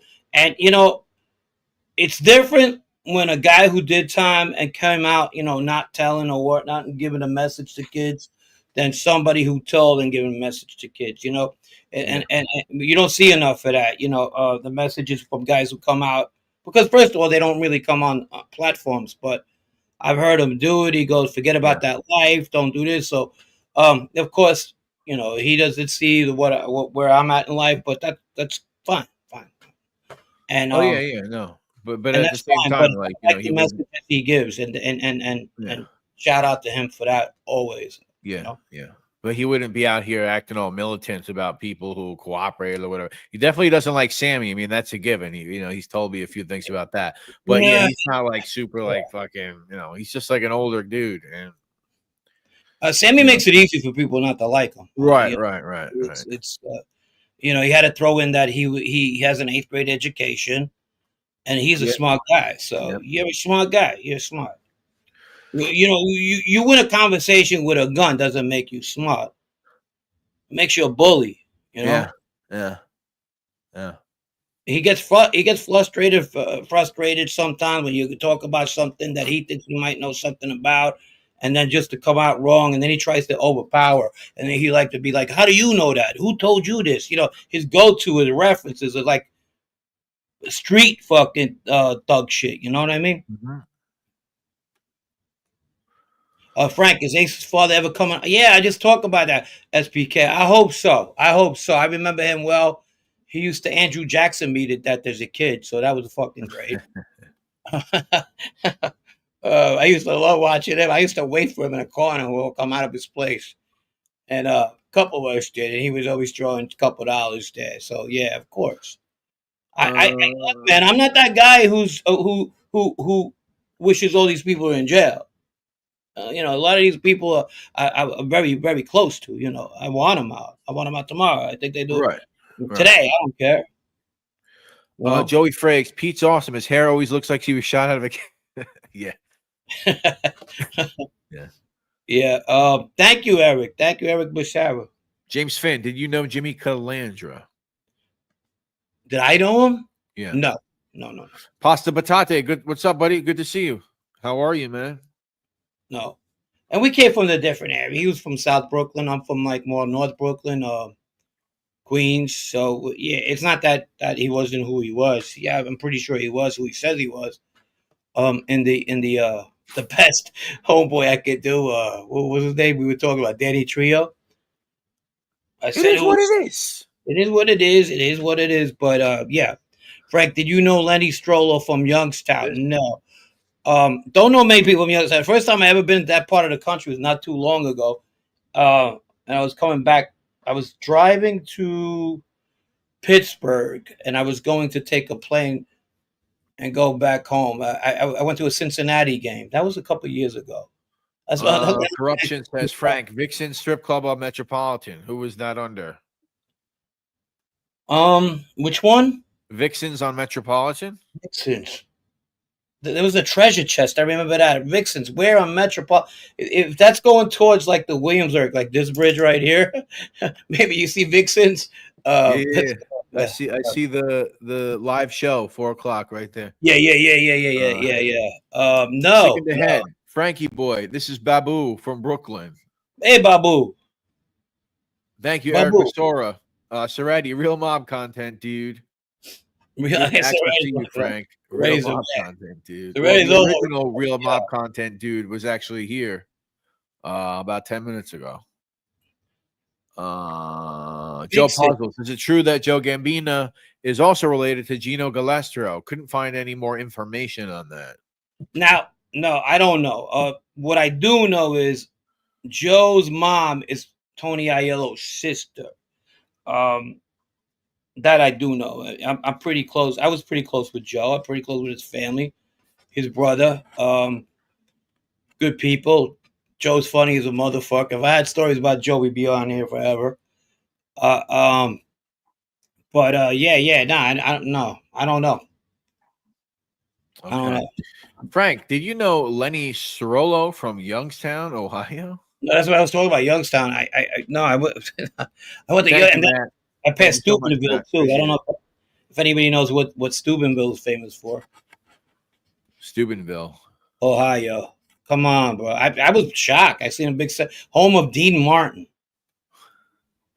I was like, what the fuck? I figured he was like from Jersey. EPF 831. Say, Frank, who was your space partner when you were doing your bid? They varied. Always the black dudes. They were good. This one kid, what the fuck was his name? He got life, believe it or not. What's his last name? Nuke. His nickname was Nuke. His last name was Dent. You play with him sometimes. He was really good. Chaim Putz, Agnello Jr. and Sr., what was their relationship dynamic? Saw Agnello not long ago in a yard in Cleveland. He hasn't changed. That was what was this Scott Bernstein? Didn't he make a video about Carmine Agnello? He's stepping up. He's mixing it up with the Cleveland mob. Seems like he's kind of running things. Oh God, bro! Stop, bro! Tell him to stop. Well, Chaim Putz says he saw him in a junkyard in Cleveland. Who, Bergman or Agnello? Carmine. No, Chaim Putz. That's what he knows. That's what he does. Not all junkyard. Well, that's what he does. Yeah, we know that. Iron Triangle legend. Yeah. So I mean, not all junkyard people are corrupt. Most of them, but not all. Oh, do you hear this one? Guys, check out the man behind the man. That's his new fucking go-to. The man behind the man. Yeah, the man behind the man. You never heard that one before? I heard it today, actually. Yeah, that's why I'm laughing. Man behind the man behind the man. Yeah. Like Gunner was behind him. Yeah. Do I know Hootie? I know people who knew Hootie. Yeah, I don't know Hootie, but I know people who knew, and he was younger than me too. So, but Hootie's a dual Sicillian, just in case you don't know. It gets better, bro. I can't. I don't make connection. Says Elliot, Metro, and Elliot. Elliot and Metro was the treasure chest. Well, maybe it was the treasure chest when you remember it. Maybe he remembers it as. Yeah. The owner one time that somebody was parking in the spots and he didn't like it, so he almost got slapped by me. He goes, "Hey, can you do me a favor? Can you take a picture of those guys?" I said, "You out of your fucking mind? You tell me to take a fucking picture? Get the fuck inside!" The older guys came in And they were laughing. He goes, "What do you tell?" He goes, "I'll talk to him." I go, "Don't." Yeah, you look at him, beat his ass in front of his hookers. Wiggles, wasn't that a Vinny Ocean spot? Wiggles was Wiggles that talk about the Cavalante was a Vinny Ocean spot. I've never seen him there, so I wasn't lying when I told you if I came across any of the Cavalcante guys, whatever. And no, yeah, but that was his spot. Correct. I've been in there. Oh, Frank, in the Gotti balloon video, it says Little Joe, Gotti associate. He had a scally cap and a yellow. Yeah, that dude. I know who you're talking about. I personally don't know who that is. Do you know who that is? There's just remember there's just a guy, like an older guy with a little hat, like sitting there. Yeah, Little Joe. Yeah. It's like one of those Sicillian hats. Yeah, no, I did not know who that was. Yeah, that's funny. That's funny. Joey Briggs, dual Sicillian. Yeah. Eugene, what's up? He's got JC's face. What happened? What up, guys? Who's that? I don't know why. I just thought that was so funny. I don't know. He's got JC's face on the fucking thing. Jesus Christ. The gift that keeps on giving. Oh, my God. Frankie Boy's family goes back to Maranzano. If you know, you know. That is true. Yes, we do. My granddad, who my mom's dad worked with it worked with I just got a text from a friend of mine. But my grandfather worked with his brother, and his brother would tell him about a brother of his in America who's doing really well. Shit.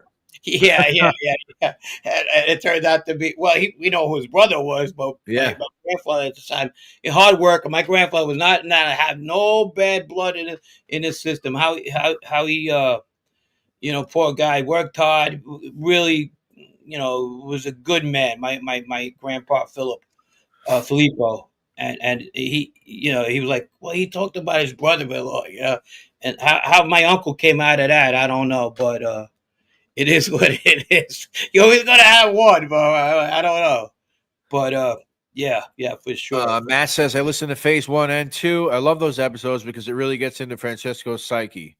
Yeah, and it's funny because you kind of playing a game with everyone over here because you claim that later on you're not gonna think Frank is such a nice guy.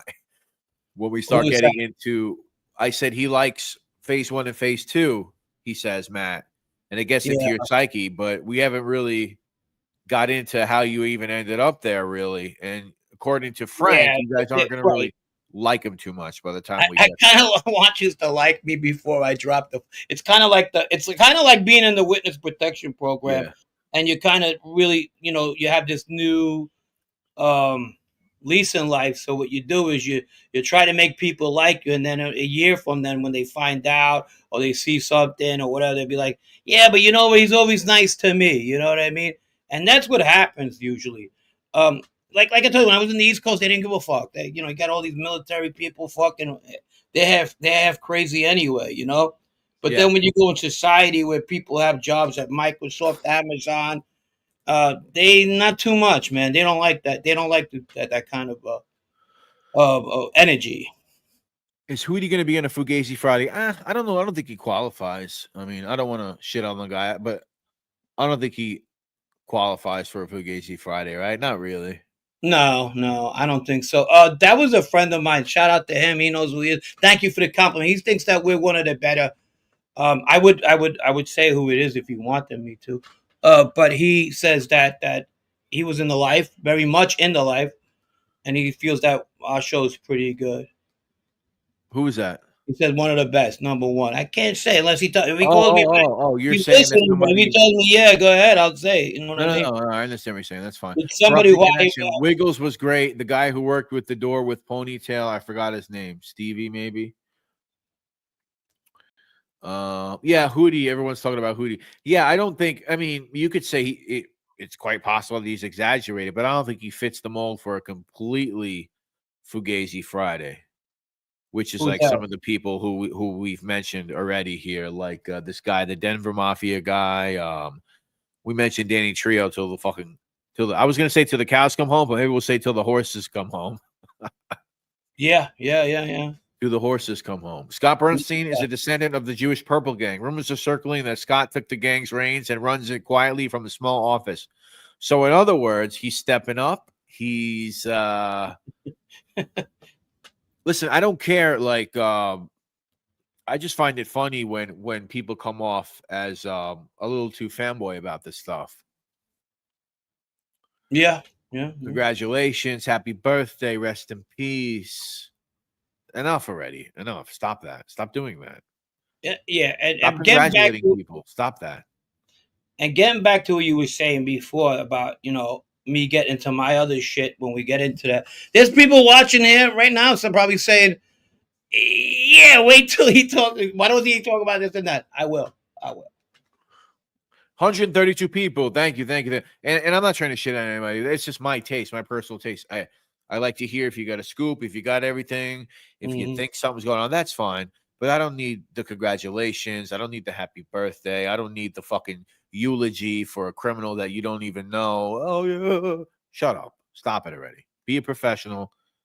Stop fucking being like that. Vinny Boom Bots. One of the many reasons I like Frank, he doesn't just lie and say he knows there are new people, then ask, thank you, Vinny Boom Bots, my man. Yeah, Vinny. I don't know. I mean, I can't help it. It is what it is. Back to thank you, Vin. Back to the text. That was he doesn't care. That was Howie. He says, "What's up, guys?" And shout out Hello, to Howie. Howie. What's going on, man? How are you? There you go. Yeah, Howie, my man. Okay. Thank you. That's who it was. All right. Frank, did you know Robert Mormando? I guess he was a Gambino hitman who became a government witness. Also, he admitted in court to being gay, divorced with 2 kids. No, and good luck to him. But no. I feel like when Sammy gets those fucking questions about if they fuck with him, me and my guy get married or all that other shit. Sick in the Head says a round of applause for Whack Whack for becoming the underboss. Yeah, round of applause. Yeah. Oh man, you guys, this is mob, John. This is mob stuff. You see, we could sit here and talk about. We don't have to bash nobody, and everybody could come here. BB says, "Are you a Seahawks fan?" No, but hold on, I'm a Met fan, and I'm a Washington Husky fan. So anybody out there, that's my football team right there. You're all over the place, man. You just got fucking teams all over the place. Well, I should collect hats, but every fucking place this government brought me, and I'll be all right. I collect all fucking hats. Joey Frake says, shout out to Howie. Shout out to Howie for sure. And the Mets. I'm a Met fan. I was gonna put these. Yeah, I'm a fucking loser Met fan. Islander fan. We hit all the shitty teams. I'm a Knicks fan. Like my sports. Mostly New York teams. It's just that we don't have a team. We don't have a college football team in our area in the tri-state area. I mean, Rutgers, okay, and I like them, but I go to a lot of games. I go to a lot of Washington games, Husky games, and I became a fan, but definitely not a Seahawk fan. Time Potts, A-Light claims Agnello pussied out on him. We doubt it. I don't know. I don't know. I can't say what happened. You know what Howie did tell me, since we're on the subject, Howie just called. He said, and this is from Howie to say my stuff, but and I believe everything he says. Basically that you always hear that you ain't nobody till you meet the next guy, and fighting and whatever. You only stuff is the next guy you meet. Well, he said Carmen Aello was the next guy you met growing up. He was that fucking tough. So yeah. The only story I ever heard, I think this came out in court or whatever it is, like Charles Carneglia and Bud Sakara. Didn't they like fucking shoot him in the ass or something? Or didn't they beat him up or something? I don't know. Hey, Lefty, what's up, baby? What's going on? Lefty in the house. That's a good show, too. Check out Lefty, what's going on? Never dull. They had me pee my pants last night. Frankie boy, what would you do if you were still in the mob and Scott made a show congratulating you for becoming a made man, stepping up? If he was in front of me, probably beat his ass. Okay, cool. Yeah. EFP 831. What was Hector Pagan really like? Did you ever meet TG? Nice, very nice guy, very nice. TG actually introduced me to him. He goes, "This is what he said was, This is my son-in-law. He's Puerto Rican. He goes to me, but I found out he's not even Puerto Rican. But that's what he was telling me. That was TG. Just Is he not Puerto Rican? What is he? he said he's like Corsican or something. I don't know. So he was like, "This might." But let me tell you something. He's a tough motherfucker, and you'll like, And I said, "Nah, I don't give a fuck." I said, "Hey, Hector, nice to meet you. Nice guy." And then I would run into him now and then. Nice guy. He was a nice guy to me anyway. So, yeah. Who did BB wants to know who Vito Grimaldi came up under when he was younger. A certain Di Maria. I did, yeah. A certain Di Maria, who was a Benato guy. But you know what? Half of the time he'd be talking about anything that was non-relevant. Obviously, we had the past. It was always the old guy's funny stories, not criminal stories. It was like I went out to kill somebody, but he never did that. But half of the time it was like, oh shit, I heard this story. It's just reminiscent. Good man, real good man. Good man. He was a good man. Is there anyone Vito Guzzo feared? No. He took on a made guy. Who was he gonna fear? Corruption Connection says Nikki Glasses. Anything? No. Before my time too. Yeah, Pozzagnello was good with his hands, Carmine says. Richard Castagna, a guy that used to hang out further down on Fresh Pond that disappeared. Joe Starantino, a.k.a. Ramjor. I think they solved that case. I remember Ramjor. I liked him. He was a young kid. He hung out with this kid named Norman. Tough kid. I remember he came out of jail with type of beating somebody up. And they came out again and beat the guy up again. Like the 2 days later. He went before throwing him in jail. He was a tough kid, wild kid. I think he dipped and dabbed with some other stuff too. You know what I mean? But I think they solved that case. There was many cases that went all over the board at one time. There was a lot of stuff going on in the 90s. But I remember that. Yeah, he disappeared. They killed him. Everyone fears somebody. Yeah, everybody fears somebody, but he didn't give that order. You know what I mean? Lefty asked up top if you had to pick a crew out of the people you grew up with and knew, who would be your ideal crew? I guess he wants you to pick a couple of guys. Who, Lefty? With the guys I grew up with? Who would be your ideal crew? All money guys. Yeah, that's what you say. All money. I want all money guys. It don't matter if I have to kick up. If I can have all money guys, I don't have to be worried about anything. I got control. Ryan Brown, don't forget to congratulate Gene Gotti on his promotion. You don't have to tell me, Ryan. I already sent him an envelope. You don't got to tell me that. Maybe Frank didn't send him an envelope. Who's that?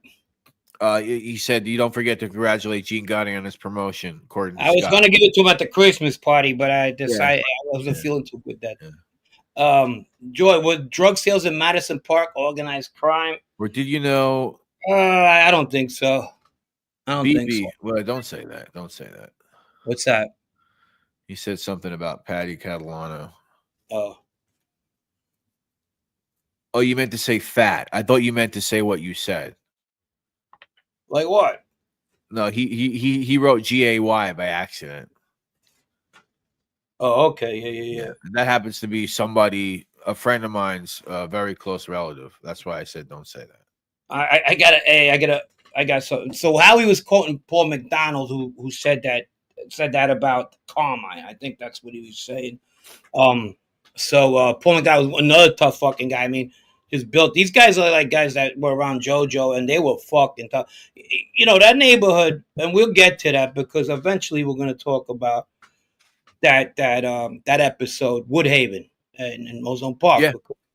It kind of interacts with where we're going with this later on.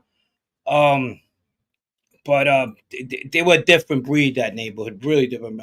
Like fucking, you want to talk about, if you want to put a football team together, with fucking balls and crazy ass motherfuckers, big ass motherfuckers too. Woodhaven and Ozone Park right there. It's parts of Howard Beach, whatever. Different breed. Italian Americans are a lot bigger than Sicilians. And there's a lot of Irish there, a lot of mix, you know what I mean? Fun time, fun place. Yeah, I grew up in North Queens, so it was kind of like you didn't see that stuff. It was really the place where those guys that operated in those neighborhoods, when they Mm-hmm. came into money, they bought a house kind of in North Queens, let's say. But Yeah, it was never Barzilette mentioned a social club on 154th Street that I do remember that changed names 100 different fucking times. But yeah, you didn't really have that type of scene, I guess. Matt goes was that Haven really like that. It was a dangerous place. That they, I don't know, there's a lot of dangerous. There's a lot of dangerous neighborhoods in New York City. You have your African American ones, you had your Puerto Rican ones, and you had your white ones. And I would say at one time in the '90s, because Hell's Kitchen was not a thing anymore. You know what I mean? It turned Puerto Rican at one time. But if you were talking about one of the few neighborhoods, white neighborhoods that was tough, you always had Bay Ridge, you had Bensonhurst, and then Woodhaven's up there too. That I remember. The Bronx, you had Arthur Avenue. So yeah, definitely. We're not. The problem with John is sometimes that with John, it's like, well, that's a little hard to believe. So should I believe that? I don't critique John in any way, but I will defend him when I know something that's true. And Woodhaven was a really dangerous neighborhood. It could be in a minute. It wasn't dangerous living. It was cool, but it was definitely a neighborhood that could get you on your ass quick. Yeah, I mean, listen, and I said it before in the show. I know somebody who is nothing to do with organized crime, but that grew up, lived in Woodhaven and in Ozone Park. He's about close to 50 now. So Okay. he's at least almost 15 years older than me. And he heard of John A. back then.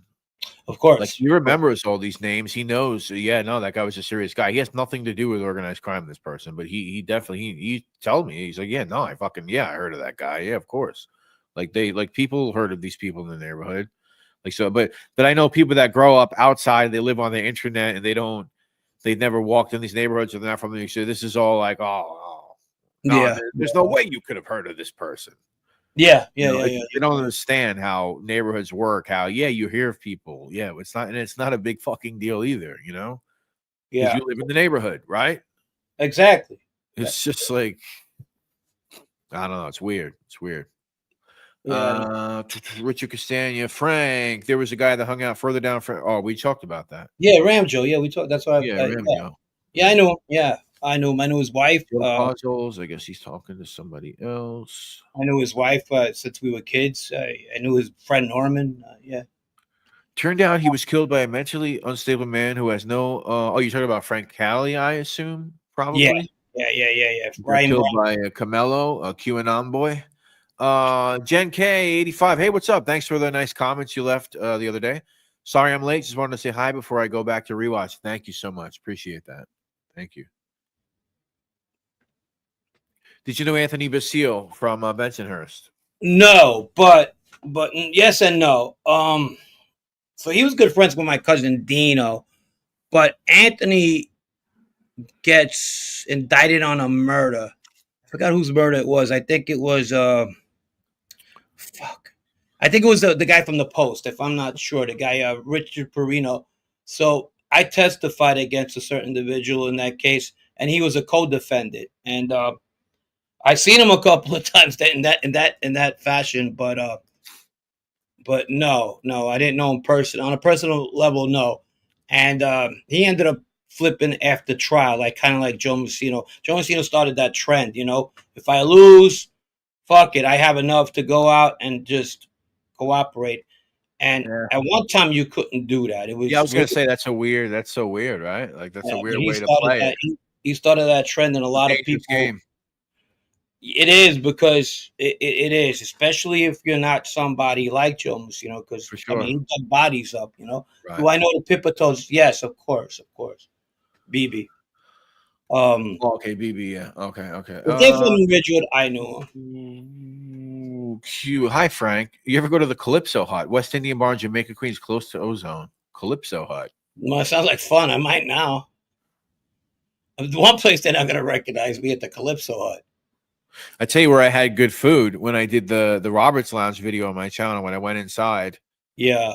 it's like a Jamaican restaurant or Jamaican West Indian restaurant. I tell you, the food was actually really good. It's called JT Kingston on Lefferts Boulevard. Gotcha. 140, 114, 44, 45, something like that. Yeah, If for you guys sure. tell me it sucks, I'm sorry. I don't know. I thought it was good. Look, watch the video. You could see the food. I Have like you read Mafia Takedown? No, I didn't. I think somebody told me to read that recently. Mafia Takedown. Is that the Genovese book? which one? Mafia Takedown? The undercover with the Genovese? Well, not the undercover. Kind the, of. the It's FBI like agent. The sanitation one? The Incredible True Story. Oh, Devastated. Yeah, what is it in regard to? Am I thinking of something else? The garbage industry, maybe? Oh, it's New York, Mom. Is that the garbage industry one? I think so. Thank you, Connection, for the donation. Yeah. I met an old guy. He was related to Castellano. Tommy Masoto. Bro, thank you, man. I appreciate it. Corruption Connection, $10. Thank you, buddy. This was a great live. Oh, I appreciate that. No more. Thank you, Matt. K. Thank you, Matt. Matt, you sick fuck. You sick bastard. No more Matt, for real. $100. Wow, dude. Just give it back. Matt. There's donation and thank you, my friend. Thank you. Dude, that's unbelievable, bro. Thank you so much. You. Matt gave, let me just run down everybody again because I always do it a couple times just to let you guys know we love you. Timothy O'Reilly, $2. Joey Frakes, $10. Sally, $3.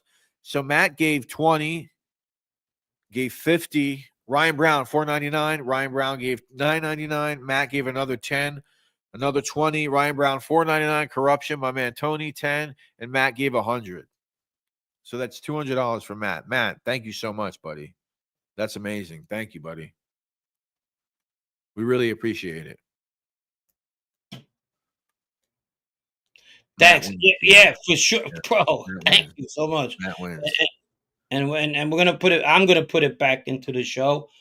Sure, Brett got to do sort of the same, right? Yeah, Frank's got his background. I mean, I have to change yeah. my live stream background for NYC Crime Spot. And for this, you guys know I used to do it. I have a little office room here. I used to do it in there. I have like pictures behind me. So I got to redo that room. I was telling Frank I have a 55-gallon fish tank, which currently has fish and water in it that I want to put in another room, and I want to convert that room. So, yeah, make the visuals a little better over here. Not that this isn't good. I guess this is all right. I don't know. This is just whatever. But and we got Matt. Holy shit, buddy! Thank you, man. Frank's on air. I'm on air. I thought I was going to be more. Jen K. Wide. What's up? What's up? Jen K says, Matt, you're awesome. Corruption Connection, you as well. Love to see the channel being supported. Yeah, we really appreciate it. Thank you, guys. Really. Yeah. Amazing.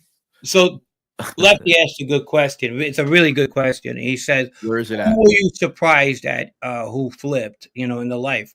I'm going to be very honest with you. Of course, Joe Messino, but Howie to me was surprising because I knew Howie on the street.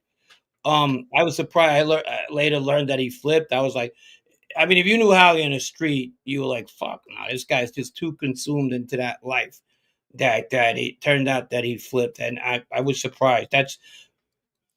I'm on a personal level, because somebody I knew. Of course, Joe Messina was the other. Then there was guys that I met in prison. I was surprised. Frankie Fapp, he flipped. He looked like one of those lifers. They're all about that life, I'm still trying to. Yeah, there's a few, but those that come to my mind. John Aello, another one. If you knew him on the street when he flipped, he came. I was surprised at that too. But then there's guys that I thought were gonna flip that didn't, and I'm not gonna mention that because they didn't. But there was definitely those guys as well. But these are guys that I like.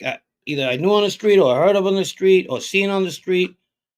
And yeah. But I heard, I was surprised. Corruption Connection says Mafia Takedown was Cookie D'Urso in the West Side. Okay. Wow, that's a good question. Wow, Joe Puzzles, that's a really good question. Thank you, Joey Frakes. Wow. Let me see. Where was Puzzles' question? He asked me if I thought my cousin Dino was gonna. Well, that is a good I question. surprised. That is a good question.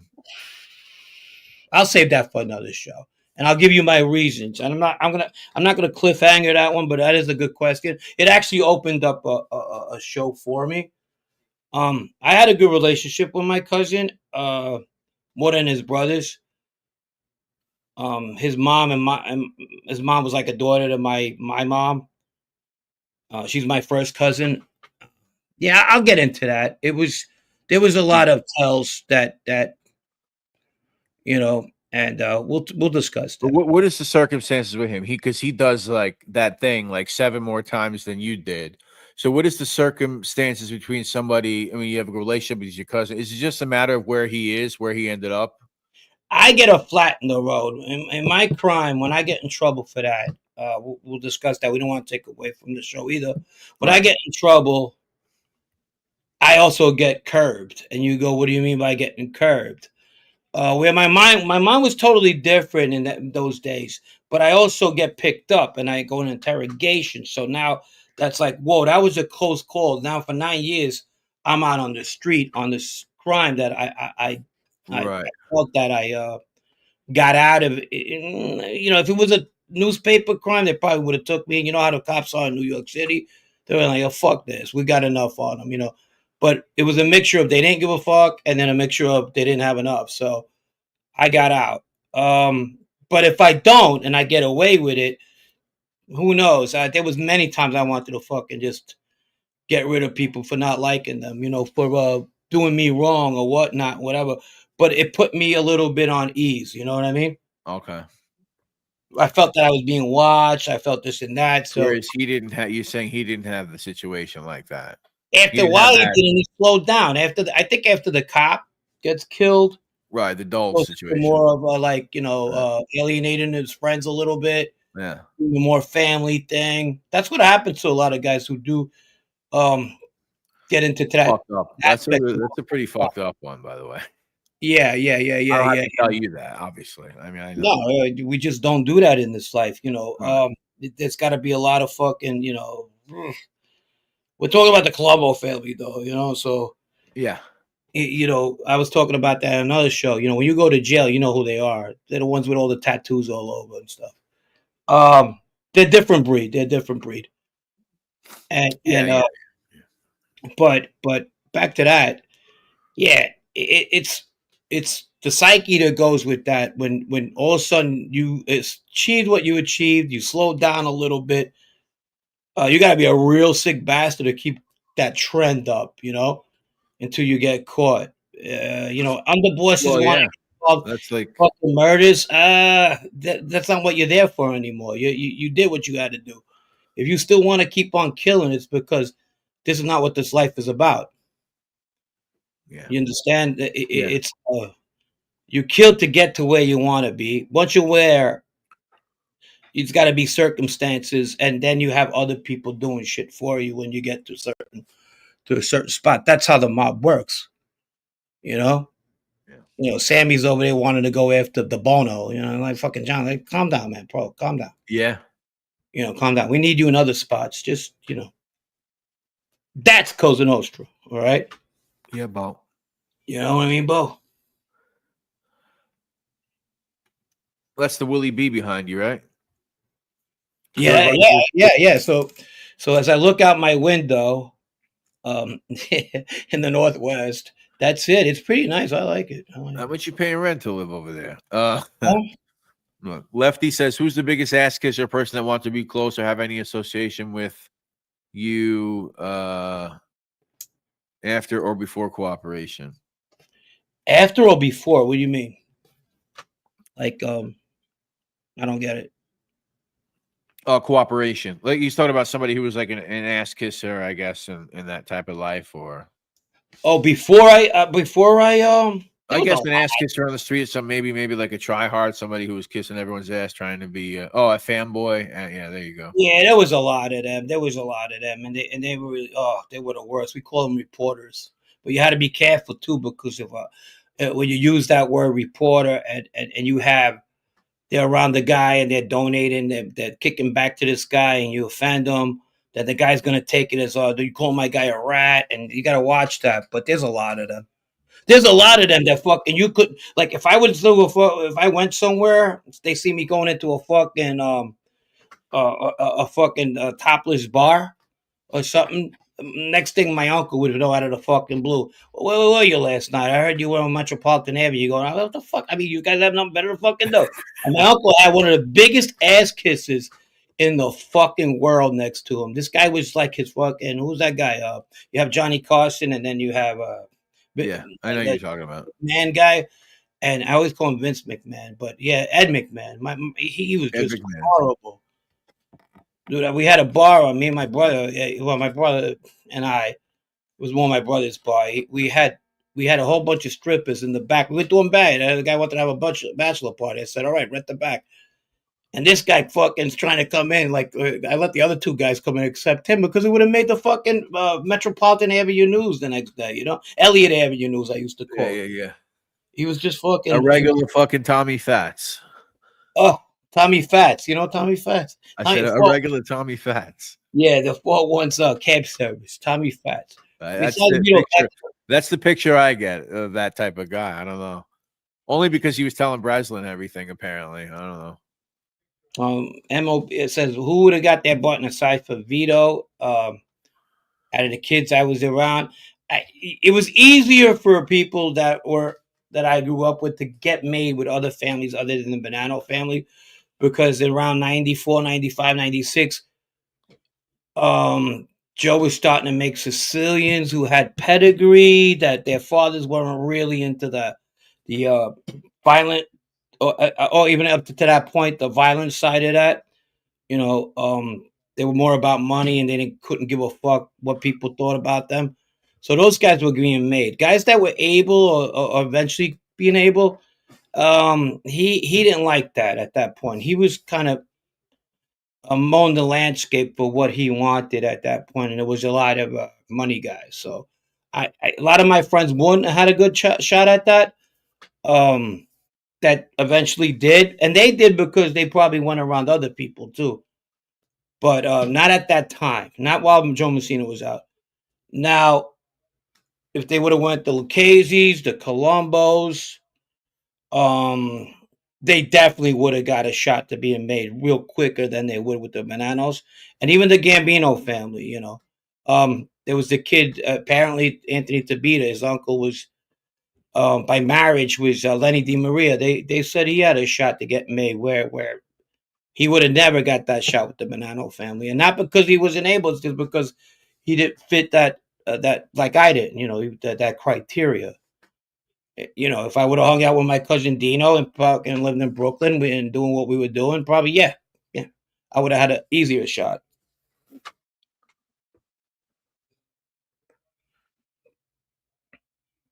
What do you got? I'm trying to find Jesse Roth. I think she said, "Don't order the latte." Maybe she's talking about you. Yeah, she says, "Don't come to my coffee shop and order lattes." Yeah, okay. Don't worry, that's safe. Yeah, DL, any updates on the Sammy PBD falling out? No, no, I don't know what's going on with that. Apparently, this fucking guy. I mean, what the fuck? This guy's got a show. David has to be loyal to Sammy the Bull. Has to go to him if he's going to talk to anybody else. God, there's stuff I hear sometimes. He just fucking shows his hand all the time. He can't help himself. Who the fuck are you to have this fucking guy? I don't need you anymore.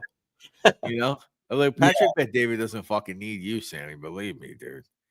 No. He did you a favor, and like I think we were talking on the phone. Like he fucking put you on the YouTube map. I mean, he's the one that probably paid you fucking $10,000 or whatever he paid you to come out of the shadows and do that interview when you were wearing that fucking baby blue suit with that stupid fucking hat or whatever he looked like. I don't know. He looked like Lefty Rosenthal or something in that interview. I don't know what he was wearing.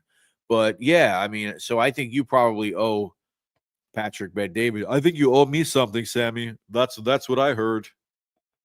I think it's time to send me an envelope down to Florida because you owe me some money, Sammy. Yeah. You fucking mom. What's David say over there? He said something. Oh, do I know Enzo Marino and the other guy down here? Enzo I met years ago. I know he got in trouble with the second Giannini crew indictment. I heard he got made, but them two guys were pretty much worldwide, and a kid I grew up with, and an entrapment case that I felt was an entrapment case. They just screwed him over, which was pretty shitty. But pretty shitty. Talk Yeah, about I've heard that. a lot of people say this. To me, he sounds like exactly what I fucking think he would sound like. Who? Joe Messina sounds nothing like I thought he would on the wiretaps. No. The sound is distorted. Don't get me wrong. The approach is the same.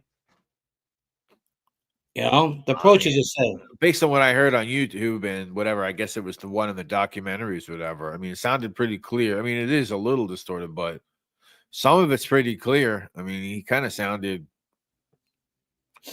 I don't know, like I imagine, to be honest. He sounded like I would imagine him to sound, to be honest with you. Joe Puzzle, did you know Joe Torre? He was the Cantarella associate later member. I know he not was. To be confused with the Cardinal, the Yankee, the Met, Joe Torre. No, I know he was. I never really had anything to do with him, though. Did I ever hang out at the German Hunting Club on Metropolitan? No, but I knocked somebody out there one night. I went to a Oh, there you go. There you go. And he was drinking a nice glass of beer over there. He had called me a grease ball earlier, and I waited for him to go to his dart game, and I just fucking hit him right in the head, and he fell right over. Yeah, Lefty. Yeah, I know. We're gonna do an episode on all that stuff. Frank kind of wants to. I mean, I'll let him see the question, but people have asked, and I know he wants to save that. But yeah, we'll get into that. Of course.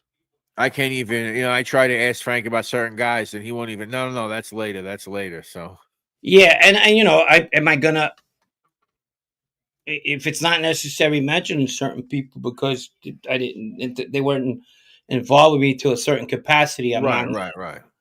And we did the Vito video. I mean, just so everyone knows, yeah, we did do that Vito Guzzo video, but that was kind of like, let's launch the channel, let's put out something spicy, kind of. But for the most part, I mean, I've asked Frank too about Ragusa and all this other stuff, and I think it's in the background. You got to make it where because he gets a lot of bad rap from everybody too. Paul does, and we're gonna humanize all my friends, him and the other people too, because it's not all about. It's a lot of stuff was going on. It's not all about fucking with people. We weren't rolling in dough. We were fucking kids trying to be something, and we got fucking hooked up with a lot of bad shit. But we were also tough kids. We weren't slouches. Thank you, Roro. And we had good families too. So I know a lot of people read this, that, and that, but the breakdown will be good. Give us time. Lefty says, what's your opinion on Sal the Ironworker? Have you had any dealings with, how do you feel about him trying to take over Canada? And before you answer that, the person up top asked if you knew George from Canada before. I know you've spoken about it. Yeah. So shout out to that person who asked that question. Yeah, not in a criminal capacity. I've started. Sal came out of the woodwork. He's a paisan of mine. He lived out in Long Island. We'd go out to clubs sometimes, but he was getting to where he was getting at. Did I think he was about that life? He comes from a family who minds their business and always, you had families like that were always around people, and they didn't have to necessarily be gangsters, but they always did the right thing for the wrong people. You understand? So his family came from that kind of mold, and then he got hooked up that he knew how to make money, and they took him to another level that I think he's thank you, Stone Cell, a level that he shouldn't have been in. I think his head got a little bit too big, and I think people were blowing smoke up his ass, and that's what happened to him. But he was a really nice guy. Sal was good. I remember being in Italy with him years ago, maybe 30 years ago, on vacation. He was there, I guess he was visiting one of his grandparents or whatnot. Real approachable, real nice, but he metamorphosed after a while. He started walking like a certain somebody. I'm like, what the fuck is going on? He was talking with the side of his mouth. It happens when a lot of these guys get made. It's kind of weird. It's funny. It's comical, actually. Yeah, I'm sure it's a the swagger, the looking at the watch. You know what's funny? Listen, Yeah. I even had kids in my area that would start doing that shit. And I remember them, they honestly, like, because we didn't, first of all, I'll just say that they were Italian, right? But they had nothing with the mob. Nothing, believe me, because I knew one of their brothers too. Yeah. And David, all of a sudden, his older brother show up one day, and they start kissing each other on the cheek. They were this whole thing. And me and my friends, we didn't know. We were like 14, whatever. We hung out at the deli all fucking day, stealing the shit. And we were like, "Yo, what the fuck are these guys doing? What are we doing? What is this?" We were just kids, you know. And then next thing you know, it got back to them. Oh, you guys got a fucking problem? We'll fucking. Yeah. And then those were the fakes, you know. So I could imagine, you know, somebody actually how that could make you do certain things. No, of course. Those were It's the not, Fugazi Fridays. there was not a lot of guys that were made for that family. A lot of people thought because they were from my town that they were able to resurface this Castello Marie's mob thing again. You know, some guy just put that a certain individual sponsored Sal, the Iron Man's dad sponsored a certain individual. No, he got that wrong. Sal's dad was not I told you he was a associate. He wasn't a made guy. The other guy, I know who you're talking about. I do not talk about him. And but no, it's probably a relative of his, not his dad. His dad one time had a problem with one of his brothers, and he went to my uncle to solve it. So if he was who, you know, and then they have my cousin Dino's dad, some of these mobologists, being a guy too that was good friends with the Iron guys. Yeah, they came from the same town, but they were connected by association, if you know what I mean. Like Right. my cousin Dino's dad has a cousin back home that's married to another cousin of mine, like his mother, Fiordilino, and he's a guy, but the name don't make you; it's the person. You understand? So that's why I'm trying to clarify. I mean, I had Joe Yeah, the sometimes people take Bosco. association really seriously, as if it's Right, they, like Joe the Bosco. They had him yeah. on the boss at one time. I remember him making sandwiches at the Baccarat game. Well, while I was working the door, so you know, sometimes it don't work out. Joe Puzzle says I rewatched the Guzzo video twice. Good ever. Hey, thank you, man. Thank you. No, I wasn't at the Giannini Cafe when Italy won the World Cup. I was actually in jail. But in '82, I was at Cafe Aello when they won. That's right. That's right. We were talking about that in episode 1982 on the channel. Check that out. Yeah, that's what. Have you heard? Have you any stories with the Young Guns, the OZ Park Boys, Tower Sure. King 1970? What's up, buddy? From Melbourne. Good to see you. That's my '90s stories. We'll get to them. Me and There you Dave. go, guys. There you go. See, you're not gonna get it. Huh? I said, there you go, guys. You're not gonna get it. You gotta Yeah, I wait. mean, yeah. That me and David and Kevin were very close. I knew Michael too, not so much. Michael had other things going on. We learned to live with the drones. But I was close. I was close with them. Yeah. Were you in New Jersey? What are you, fucking New Jersey boy? That don't sound like the guy that I know. There was your Kevin, the brother. Kevin, he fucking was strong as an ox, man. You want to talk about strong? We're talking about that neighborhood too. Yeah, he was originally from Ridgewood, but they went to live in Woodhaven, Ozone Park. That guy can knock people out on a fucking dime.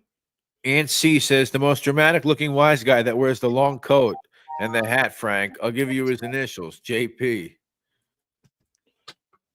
The most what? Dramatic looking wise guy that wears the long coat and the hat. I'll give you his initials, JP.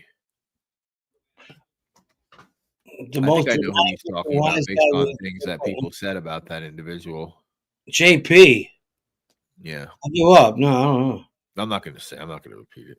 Jesse. Jesse Roth has a question. Yeah, Roro's correct too. Email us over at 52topics@gmail.com.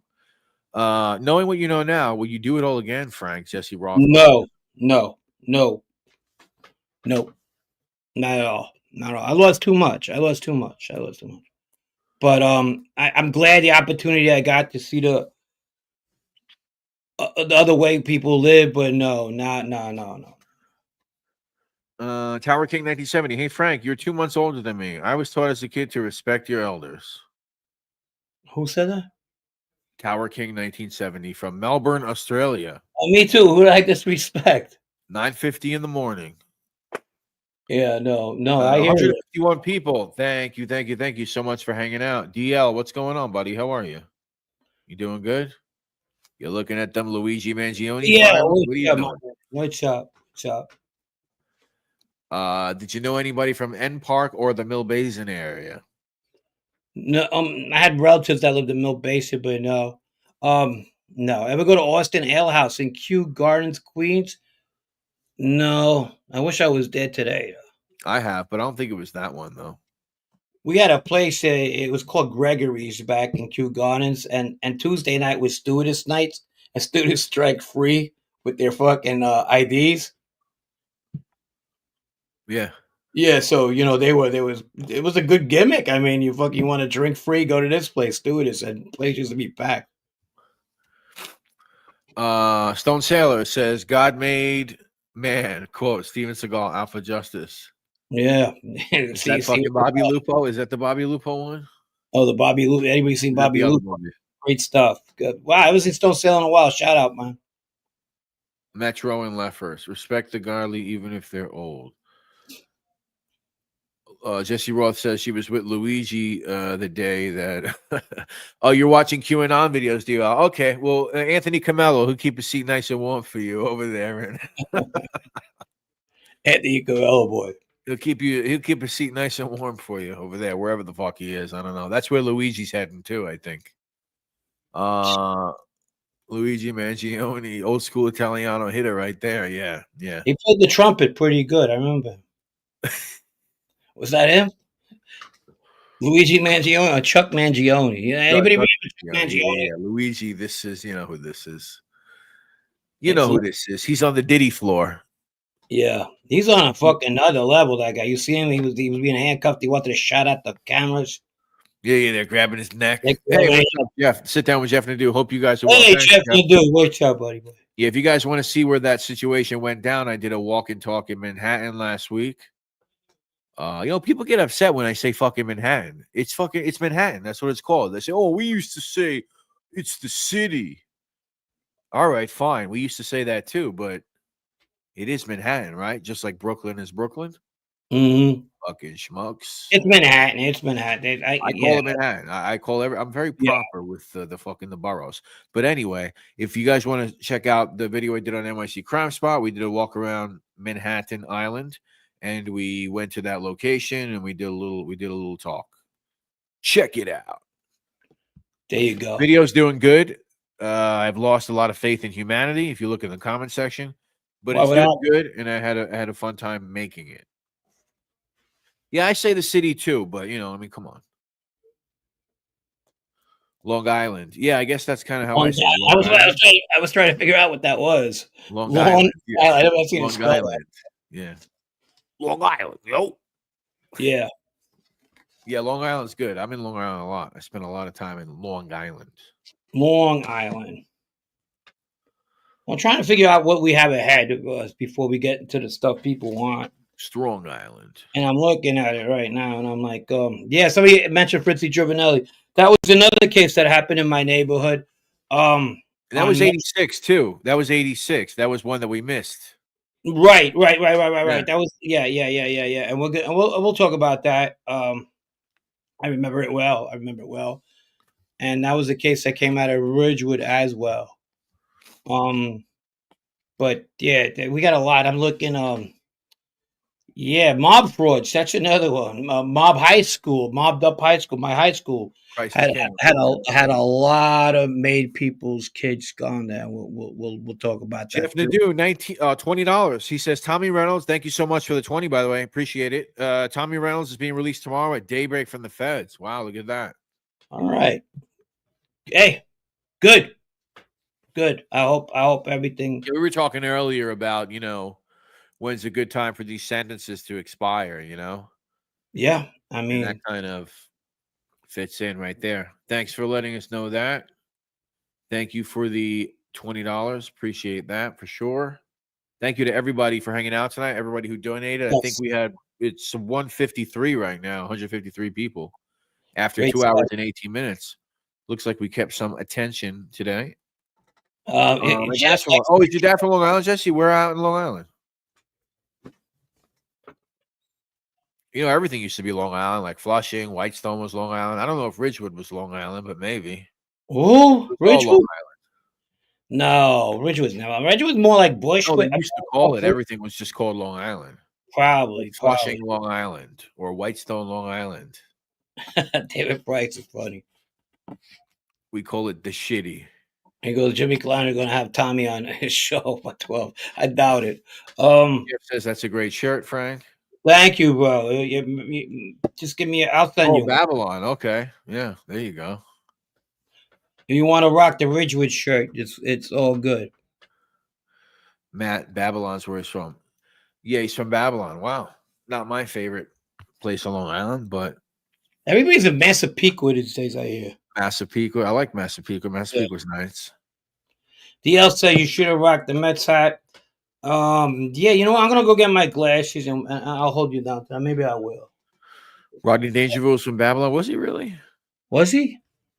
I thought he's from New York City. Don't they have like a plaque for him in Queens somewhere? Some apartment building where he grew up? I don't know where he was from. Funny guy though. I loved his stuff.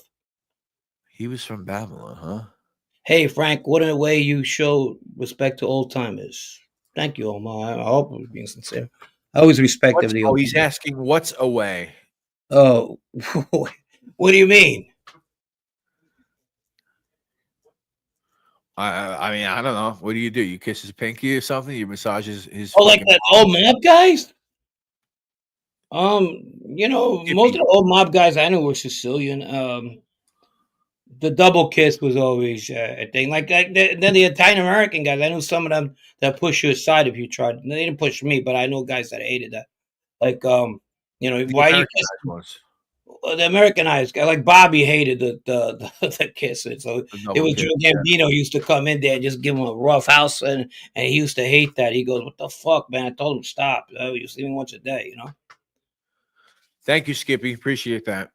Thank you, Matt. Thank you for being so generous tonight, Matt. Really appreciate that. I think you answered this before, Giuseppe Ganci.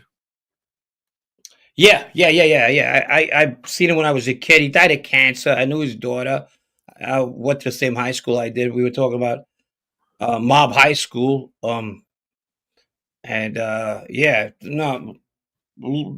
involved in the drugs, the heroin business. But you know, not in a criminal aspect. I was a kid when he died. David Price, in Toronto, the equivalent of Ridgewood is Woodbridge, 80% Italian, 100% Mafia. Not so much anymore. Ridgewood is what? Yeah. Hipsterville, USA? Apparently it's getting that way. I drove past there about a couple of years ago. And just, you know, New York to me is like, okay, nice. Okay, let me go back home. It doesn't appeal to me no more. None of it. And not my neighbor, not nothing. Just it's different. That's how I feel about Manhattan. I'm just like, all right, this is nice. Bye. Yeah, for sure. That's how I feel about that. But yeah. Carmine says the double kiss is an Italian thing, not a mafioso thing. Fair. That's fair enough. It is an Italian. Who said that? Carmine. Yeah, Carmine. You're right. It is, but then you know how it is. I didn't even know they were doing it until I went to high school. After John Gotti got made, it seemed like the whole high school started double kissing. Dangerfield was born. Oh, he was born in Babylon. Okay, I didn't know that. Mm-hmm. Huh. EPF831 says that was great what you said, Frank, about Vito Grimaldi and Vinny Asaro. The difference between Sicilian-born and American-born criminals. I think he's talking about like that Godfather thing reference that you often do. Oh, with Sonny and his brother Mike. Yeah. But then, you know, it even gets deeper. If you go to Sicily and you see the difference, it's a world of difference. You know, I've always said people in America seem like they want you to know they're gangsters, but people in Sicily what's the last thing they want you to think is that they're gangsters. So, you know, I went to where's St. Margaret's?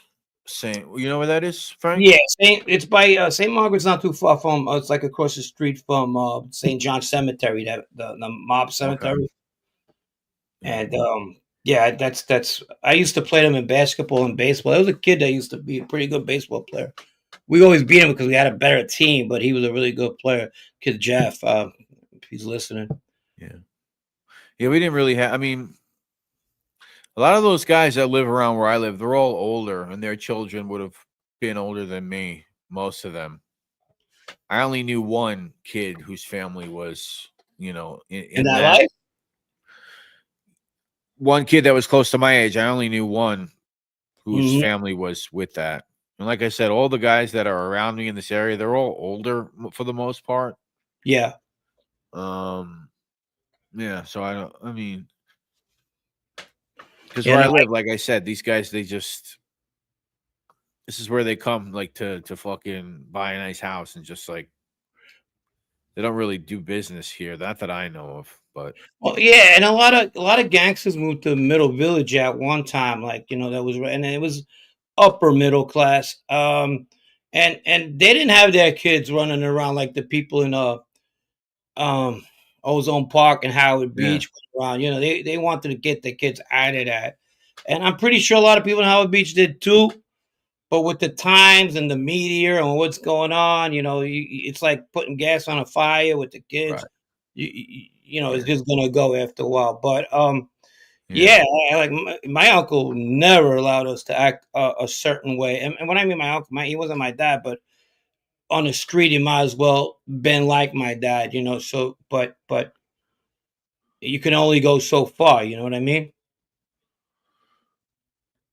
Oh yeah, yeah, yeah. I mean, yeah. And I shouldn't say that because if I'm speaking about my area, because there was something that happened within the past 10 years that was like a murder plot gone bad.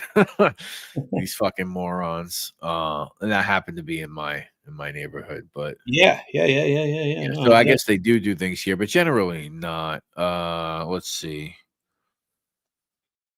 Matt says I'm being ignored. Are you being ignored? Not by us. No, I didn't. I didn't see. What's up, Matt? Matt, believe me, you're not being ignored. I'm sorry if you feel that way. I didn't see anything. Maybe he's talking to someone else. Oh, okay. 8777. Off topic. I know, but always interested me. You see anything about Bill now being an informant? I know it's way before your time. I've heard about it. I've heard about it recently. I never heard about it back then. But I mean, I'm not surprised. That guy was a jackass. Just the way he comports himself and everything like that. Um, I knew a guy that was around him back in the day, and I met him later on in life. That would be Willie Raviello, with glasses, Willie from the Bronx, and he was there on Troutman when they had a shootout with my uncle and his buddies, Yeah. and he got shot in the leg. But I think they fight like 150 shots. Nobody got shot. We'll pick that one out. My uncle was around Di Gregorio, who was the factor they were fighting against. He was like his main guy. So we'll Hey, talk let me about ask you that. But something. he was one of those guys that with nepotism. He was like, if you look at the picture of nepotism in the mob, you see Joe Bonanno's son. Bill Bonanno. That's what happened. It happens a lot. You know, I've met people that don't belong in the mob, but are there just because of their parents or their uncles. And yeah, man, there was a lot. Him, Paulie Cantarella is another one. I remember Joe Kane telling me, "I don't know what's up. Something strange is going on." The dad's bringing him bananas to his cell. He doesn't want to leave his cell. Depressed. So I mean, why would you put yourself? Each parent knows their kid. I don't give a fuck what it Yeah. is. Um, It makes you wonder. I mean, some of them, I don't yeah. know, if they're crazy enough, in some fucking twisted way, maybe to some of these guys, it's a way to like keep them under control. All right, I guess I got to bring him in because if I don't, who A knows what lot he'll do? I'm feeling that a lot of made guys with money that were getting older and had kids felt that maybe having their kid made because they wanted it, and basically later on when they're not around, somebody's gonna come around and just fucking like Right. hurt them, or take advantage, whatever. So I think that a lot of them made their kids for that reason. Some cases. You get like a friend of mine, and my ex-friend of mine, Joe Grimaldi. I don't feel that's his case. I think the mob fit him right. It wasn't like he brought a lot to it. You know what I mean? Yeah. Not because of his dad or anything like that. Nepotism didn't apply to him, or even Joe, his brother-in-law, who was a tough guy as well. And then if he had to get dirty, they would. They weren't afraid of that. But there's other cases I'm not going to mention because I don't want to offend at this point. But people know who I'm talking about, and they're there too. So yeah. Roro, Whitestone had a lot of guys laugh wherever secret. Yeah, still does. Check the news. Yeah. Of Check the course. news. You know what? Back to that. I wanted to ask you something Sure. because they did mention that something did happen in my neighborhood about less than 10 years ago. Well, if it's active, No, it's a general question. I'm not going to name anybody or anyone as well, but let's just say it's a mob family, right? Let's just say 15 guys get wrapped up in an indictment, right? Yeah. And let's say they're all associates or whatever at some level, right? One of them is a maid guy for sure. So they're in court, you read the transcripts, the minutes. Do you understand that you're here, blah, blah, blah, in reference to blank crime family, blah, blah, blah, right? The maid guy says, no, I don't understand that, right? No, because they mentioned the crime family, right? So he's not going to say, right?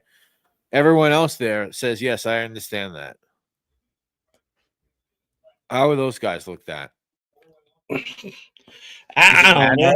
I don't know how it is today. People, I've seen vice versa where associates were a little bit more fucking stand up than the actual maid guy, and then the associate would get pissed. Okay, the other way around. Yeah, okay. I've seen that happen, and then a guy go, "Well, you know what? I'm over here. You fucking took a plea on something. I'm fucking didn't take a plea. It happened to me. I had a gambling fucking charge, and they didn't even reach out to me and say they were gonna be plea out to that gambling charge in my part of my racketeering. And I was like, what the fuck? I mean, you're not going to tell me you're taking a fucking plea. I might fight this because I'm going all the way, but it says you and others. So when you and others, who the fucking other? I'm the other. Yeah. But you went out of your way to go fucking talk to Joe Messina, tell him you're taking a plea, but you didn't even take time to come to tell me because I'm just a fucking associate. Yeah. So I guess it just depends. Tell them we don't get bitter, Bo. I'm not bitter. I don't care, but at least let me know. So I even if I was strategizing at that point, because I was 6 days away from fucking trial, let me know. Yeah. Yeah. Let me know. Batchelder Street, what's up, buddy? How are you? Mr. Spumoni Gardens himself. I'm a little late, so maybe someone mentioned this already. But wasn't Queens Boulevard the name of the show that Turtle from Entourage was producing? Yes. I don't know. I know Queens Boulevard. Queens Boulevard. Is he from Queens? Turtle from Entourage? I think their characters are supposed to be from Queens. All right. Well, if you're not from Queens, you shouldn't make the show. Right. No offense. Stop crying. Oh, Jesse Roth. What's going on now? What does she say? Hope we're not fighting over here. I see you. Oh, there's fighting over here. A little love tiff right there. Joey Scala, haven't seen you in a while. I was running on the FDR Drive when I saw a woman struggling with groceries at the entrance to Knickerbocker Village. I offered to walk to her apartment. What a total shithole that place. Yeah. It was definitely a white project, which is okay. I don't know. I want to be woke enough, and I don't want to get the woke people mad. But would that be an oxymoron? No, a white project.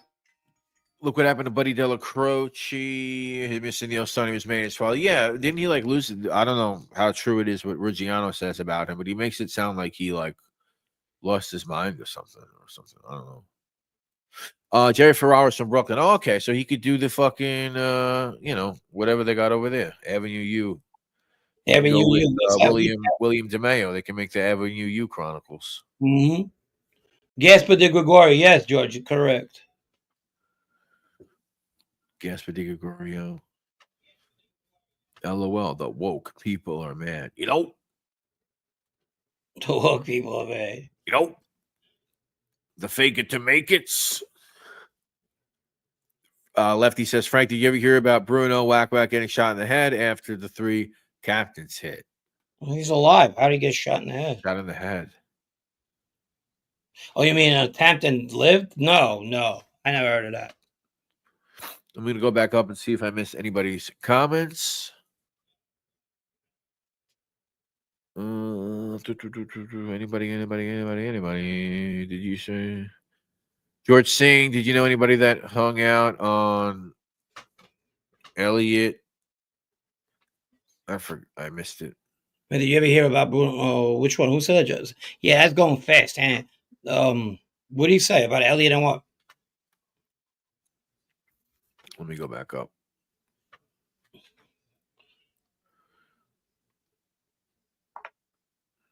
And he asked about Luigi Roncavelli, which we've spoken about a couple times. Yeah, I think that was him in that video. Because he hung out with that Catania guy. I'm sorry, I lost the comment. They were both from Catania. Stone Sailor says he's back. Skippy is back. Frank, remember Rosedale Karting or Rochdale Auto Parts? I remember Rosedale Karting just from seeing it for sure. Mm-mm. As far as I knew it was still around, maybe it's not. After. Maybe it's not. Wow, Lefty, that's a good question. Black Power, Frank, how the white girls treating you? King? Oh, pretty good, I guess. Batchelder Street is glad that you're on camera. Yes, me too. Thank you. Mr. T Karting. Yeah, Mr. T. Winter Brothers. We can go on and on. Bavaro. SSC. SCC. SEC. Yeah. Yeah. So Rosedale, we got Jamaica Ash, of course. That's a big one. Of course. Look what we got in the house now. We got another AFBI. The FBI. AFBI. Yeah. Tap old Italian. I said, look who we got in the house. You go, FBI. Go, what the fuck? AFBI. Hey, tell him I said hi. Tell him I said hello. It was a different time. Tell him I said hi. Hey, Bo. No, that's the different ones. Yeah, Bo. All right, man. What do you think? Almost we got 2 hours and 36 minutes. We'll stay till 2 hours and 40 minutes. We'll make a nice even number for you. 2 hours and 40 minutes.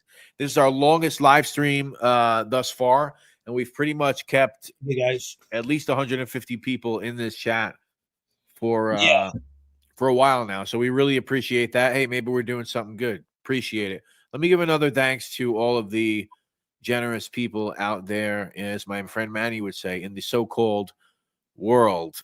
Timothy O'Reilly, €2. Thank you, sir. Joey Frakes, 10. Sally, $3. Matt, 20. Matt, 50. Ryan Brown, $4.99. Ryan Brown, $9.99. Matt, another 10. Matt, another 20. Ryan Brown, $4.99. Corruption Connection, 10. And Matt, 100 after all those other donations. Matt, unbelievable. Matt. And Jeffrey Nadeau at the sit down, $20. Jeff, my man, get you that shirt, Jeff. And yeah, thank you guys. Thank you a lot, everybody, for and please press the like button.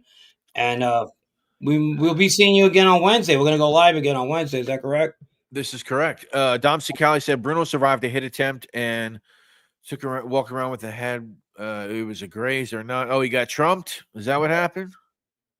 Yeah, I could see that though at that time because he was a feared guy, so they probably made him. But some way, somehow they gave him a pass, and he took it. Hey, pal. It was a good stream. Thank you, Joe Puzzles. Appreciate that. Joe Puzzles, you're from overseas. Is that correct? I think he's from South Africa. No way. South Africa? Johannesburg. Wow. What time is it over there? I think they're like a day ahead or something like that. I'm not sure. You living in the future over there, Joe Puzzles? Mm-hmm. Sit down, says Peter Pasta. Yeah, Peter Pasta. The Peter Pasta, yeah. So Jeff said the Peter blowjob. That fucking blowjob. That was a good clip. That was one of my favorite ones. Tony Pizza was on Gunsmokes the other day. Uh-huh. You know, He was like, and he was like, "Yeah, that's a Peter had the place over there, on Montauk Highway. That's when we would go over there. This and that." Apparently, they were buddies. I don't know, but he's been saying that forever. yeah. I think the first fucking week Tony Pizza appeared on YouTube, if you guys remember. I don't know why I remember, but he came into the algorithms, dude. And he was like waiting for a train. He was like in Florida, waiting to get a train back to New York. I don't know. He just burst on the scene. And he was talking about Peter Pasta. And I might have even shared to my community post, I think back then, some of his videos because I thought it was funny. And then he's a funny bastard. ended up not being so funny for a long time, but he can't be that not so funny guy either. It's hit or miss. He's funny as long as he's not fucking with you. You know what I mean? yeah, as long. Yeah, as long as that's he's funny. It's like where's the popcorn? Let me listen. Yeah. We had a couple of funny situations on here with that individual. Got to see a lot of funny things. I've probably only spoke to the guy once myself, but one of them sandbag jobs on the Gunsmoke show when you think you're there to have fun, and then the Long Island guy shows up. That's what's great about the Gunsmoke. Like, motherfucker, what is this? That's what's great about the Gunsmoke show for sure. Yeah, for sure. You never know who's gonna. You never know who might fucking get sandbag. I got sandbag a lot of times. It's part of the program. I guess so. Get over it. But it's fun, Yeah.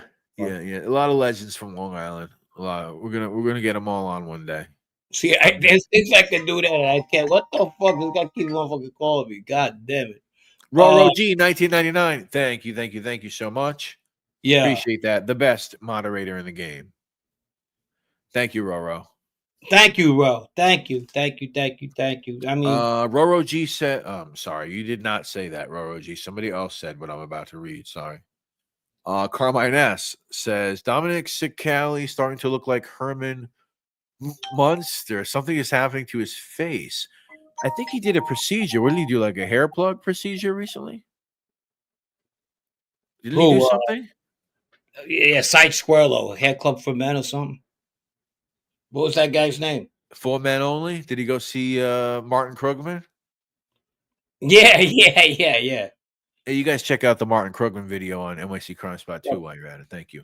Eric Foss. Hey, what's up, buddy? I was watching your Jimmy Coonan stuff. Hey, what's up, Eric? What's going on? And since Eric is here, and he brought a good point. Shout out, not a shout out, but important. Let's help free Tony Aello. He's been campaigning for him, and it's a good thing. He's been in jail too long now, so let's give a shout out to that. Well, you said 84 before, right? 84, yeah, 1984. Unbelievable. That's sick. Yep.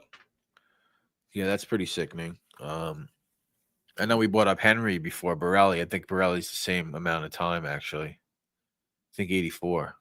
Pretty sure. Who's that, Borelli? Yeah. I mean, he got dragged into court till 89 or whatever, but I'm pretty sure 84.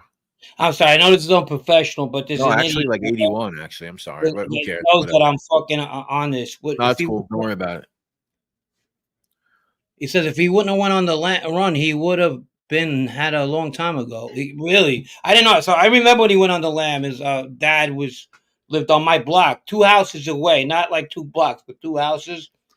And they went to the house. They raided the house. They took a whole bunch of money outside the old man's safe. I'm not going to repeat how much it was. And they took it, and they arrested the old man while the son was on the lam. And that little 8 months, 9 months that he was on the lam, the forfeiture laws came in effect. We're talking about Tony Aello. And then when that happened, he lost everything. And not only that, they let the old man go after they real shitty shit. They arrested an 80-year-old fucking man, Uncle Vito, his name was. And you're because you can't find his son, just because you found money at the house and the guy was old school. He didn't say nothing. He goes, "It's my money," you know what I mean? So that was that. Oh yeah, Eric knows the fuck. See, now you know the guy was with him because he knows the amount right there. They found in the safe. And that's what it was. He was that amount, actually. He would have went under the old law, but he went on the wrong law. So yeah, we read that already. Yeah, the only house he had left was the one that he had in his old man's name. And either the old man, old or whatever, that was the one next to us. And then in the summertime, his wife and my mom used to sit outside in the stoop. Rest in peace, Betty. I heard she passed away. And they used to hang out all the time, commiserating, I guess. You know, her husband in jail, my brother dead. You know, old. That's what Italian women do. But we were close. We were close. So with that, are we out? Yeah, let me just clear up Dominic Cicali. So you know, you take your hair and put it on your head. So the hair transfer, where they put the graft. Yeah, I get it. Okay. Standing up business with Eric Foss. He had that shopping center in California that they wound up taking from him. Nobody knew about that. He had that under Frankie Manor, his alias, or whatever. Wow, interesting.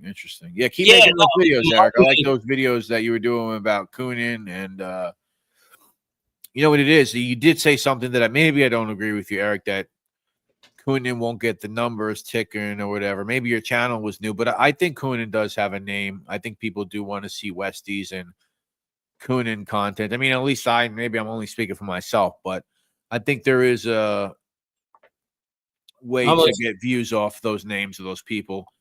Keep doing your thing, Eric. Really appreciate what you're doing.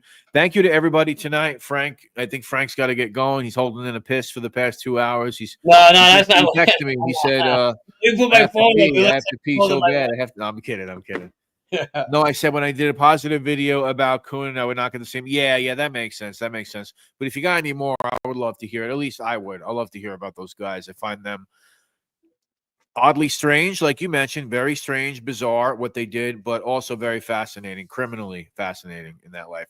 Matt, before we go, Matt said he had to hit us with another 20. Matt, you're the man. Get Matt's information. I want to send him a shirt. Yeah, we're gonna once we get Frank's talking about making up shirts and stuff, we're definitely gonna be throwing some shirts out to you guys for free.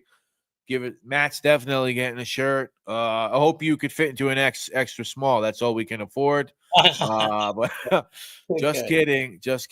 I said putting out real content and being real. Yeah, you're the man, Eric. I want to see more. Yeah, definitely. Thank you to everybody that donated. We're really gonna go for real this time. Corruption Connection, the sit down with Jeff Nadeau. Matt, for everything you've done, thank you.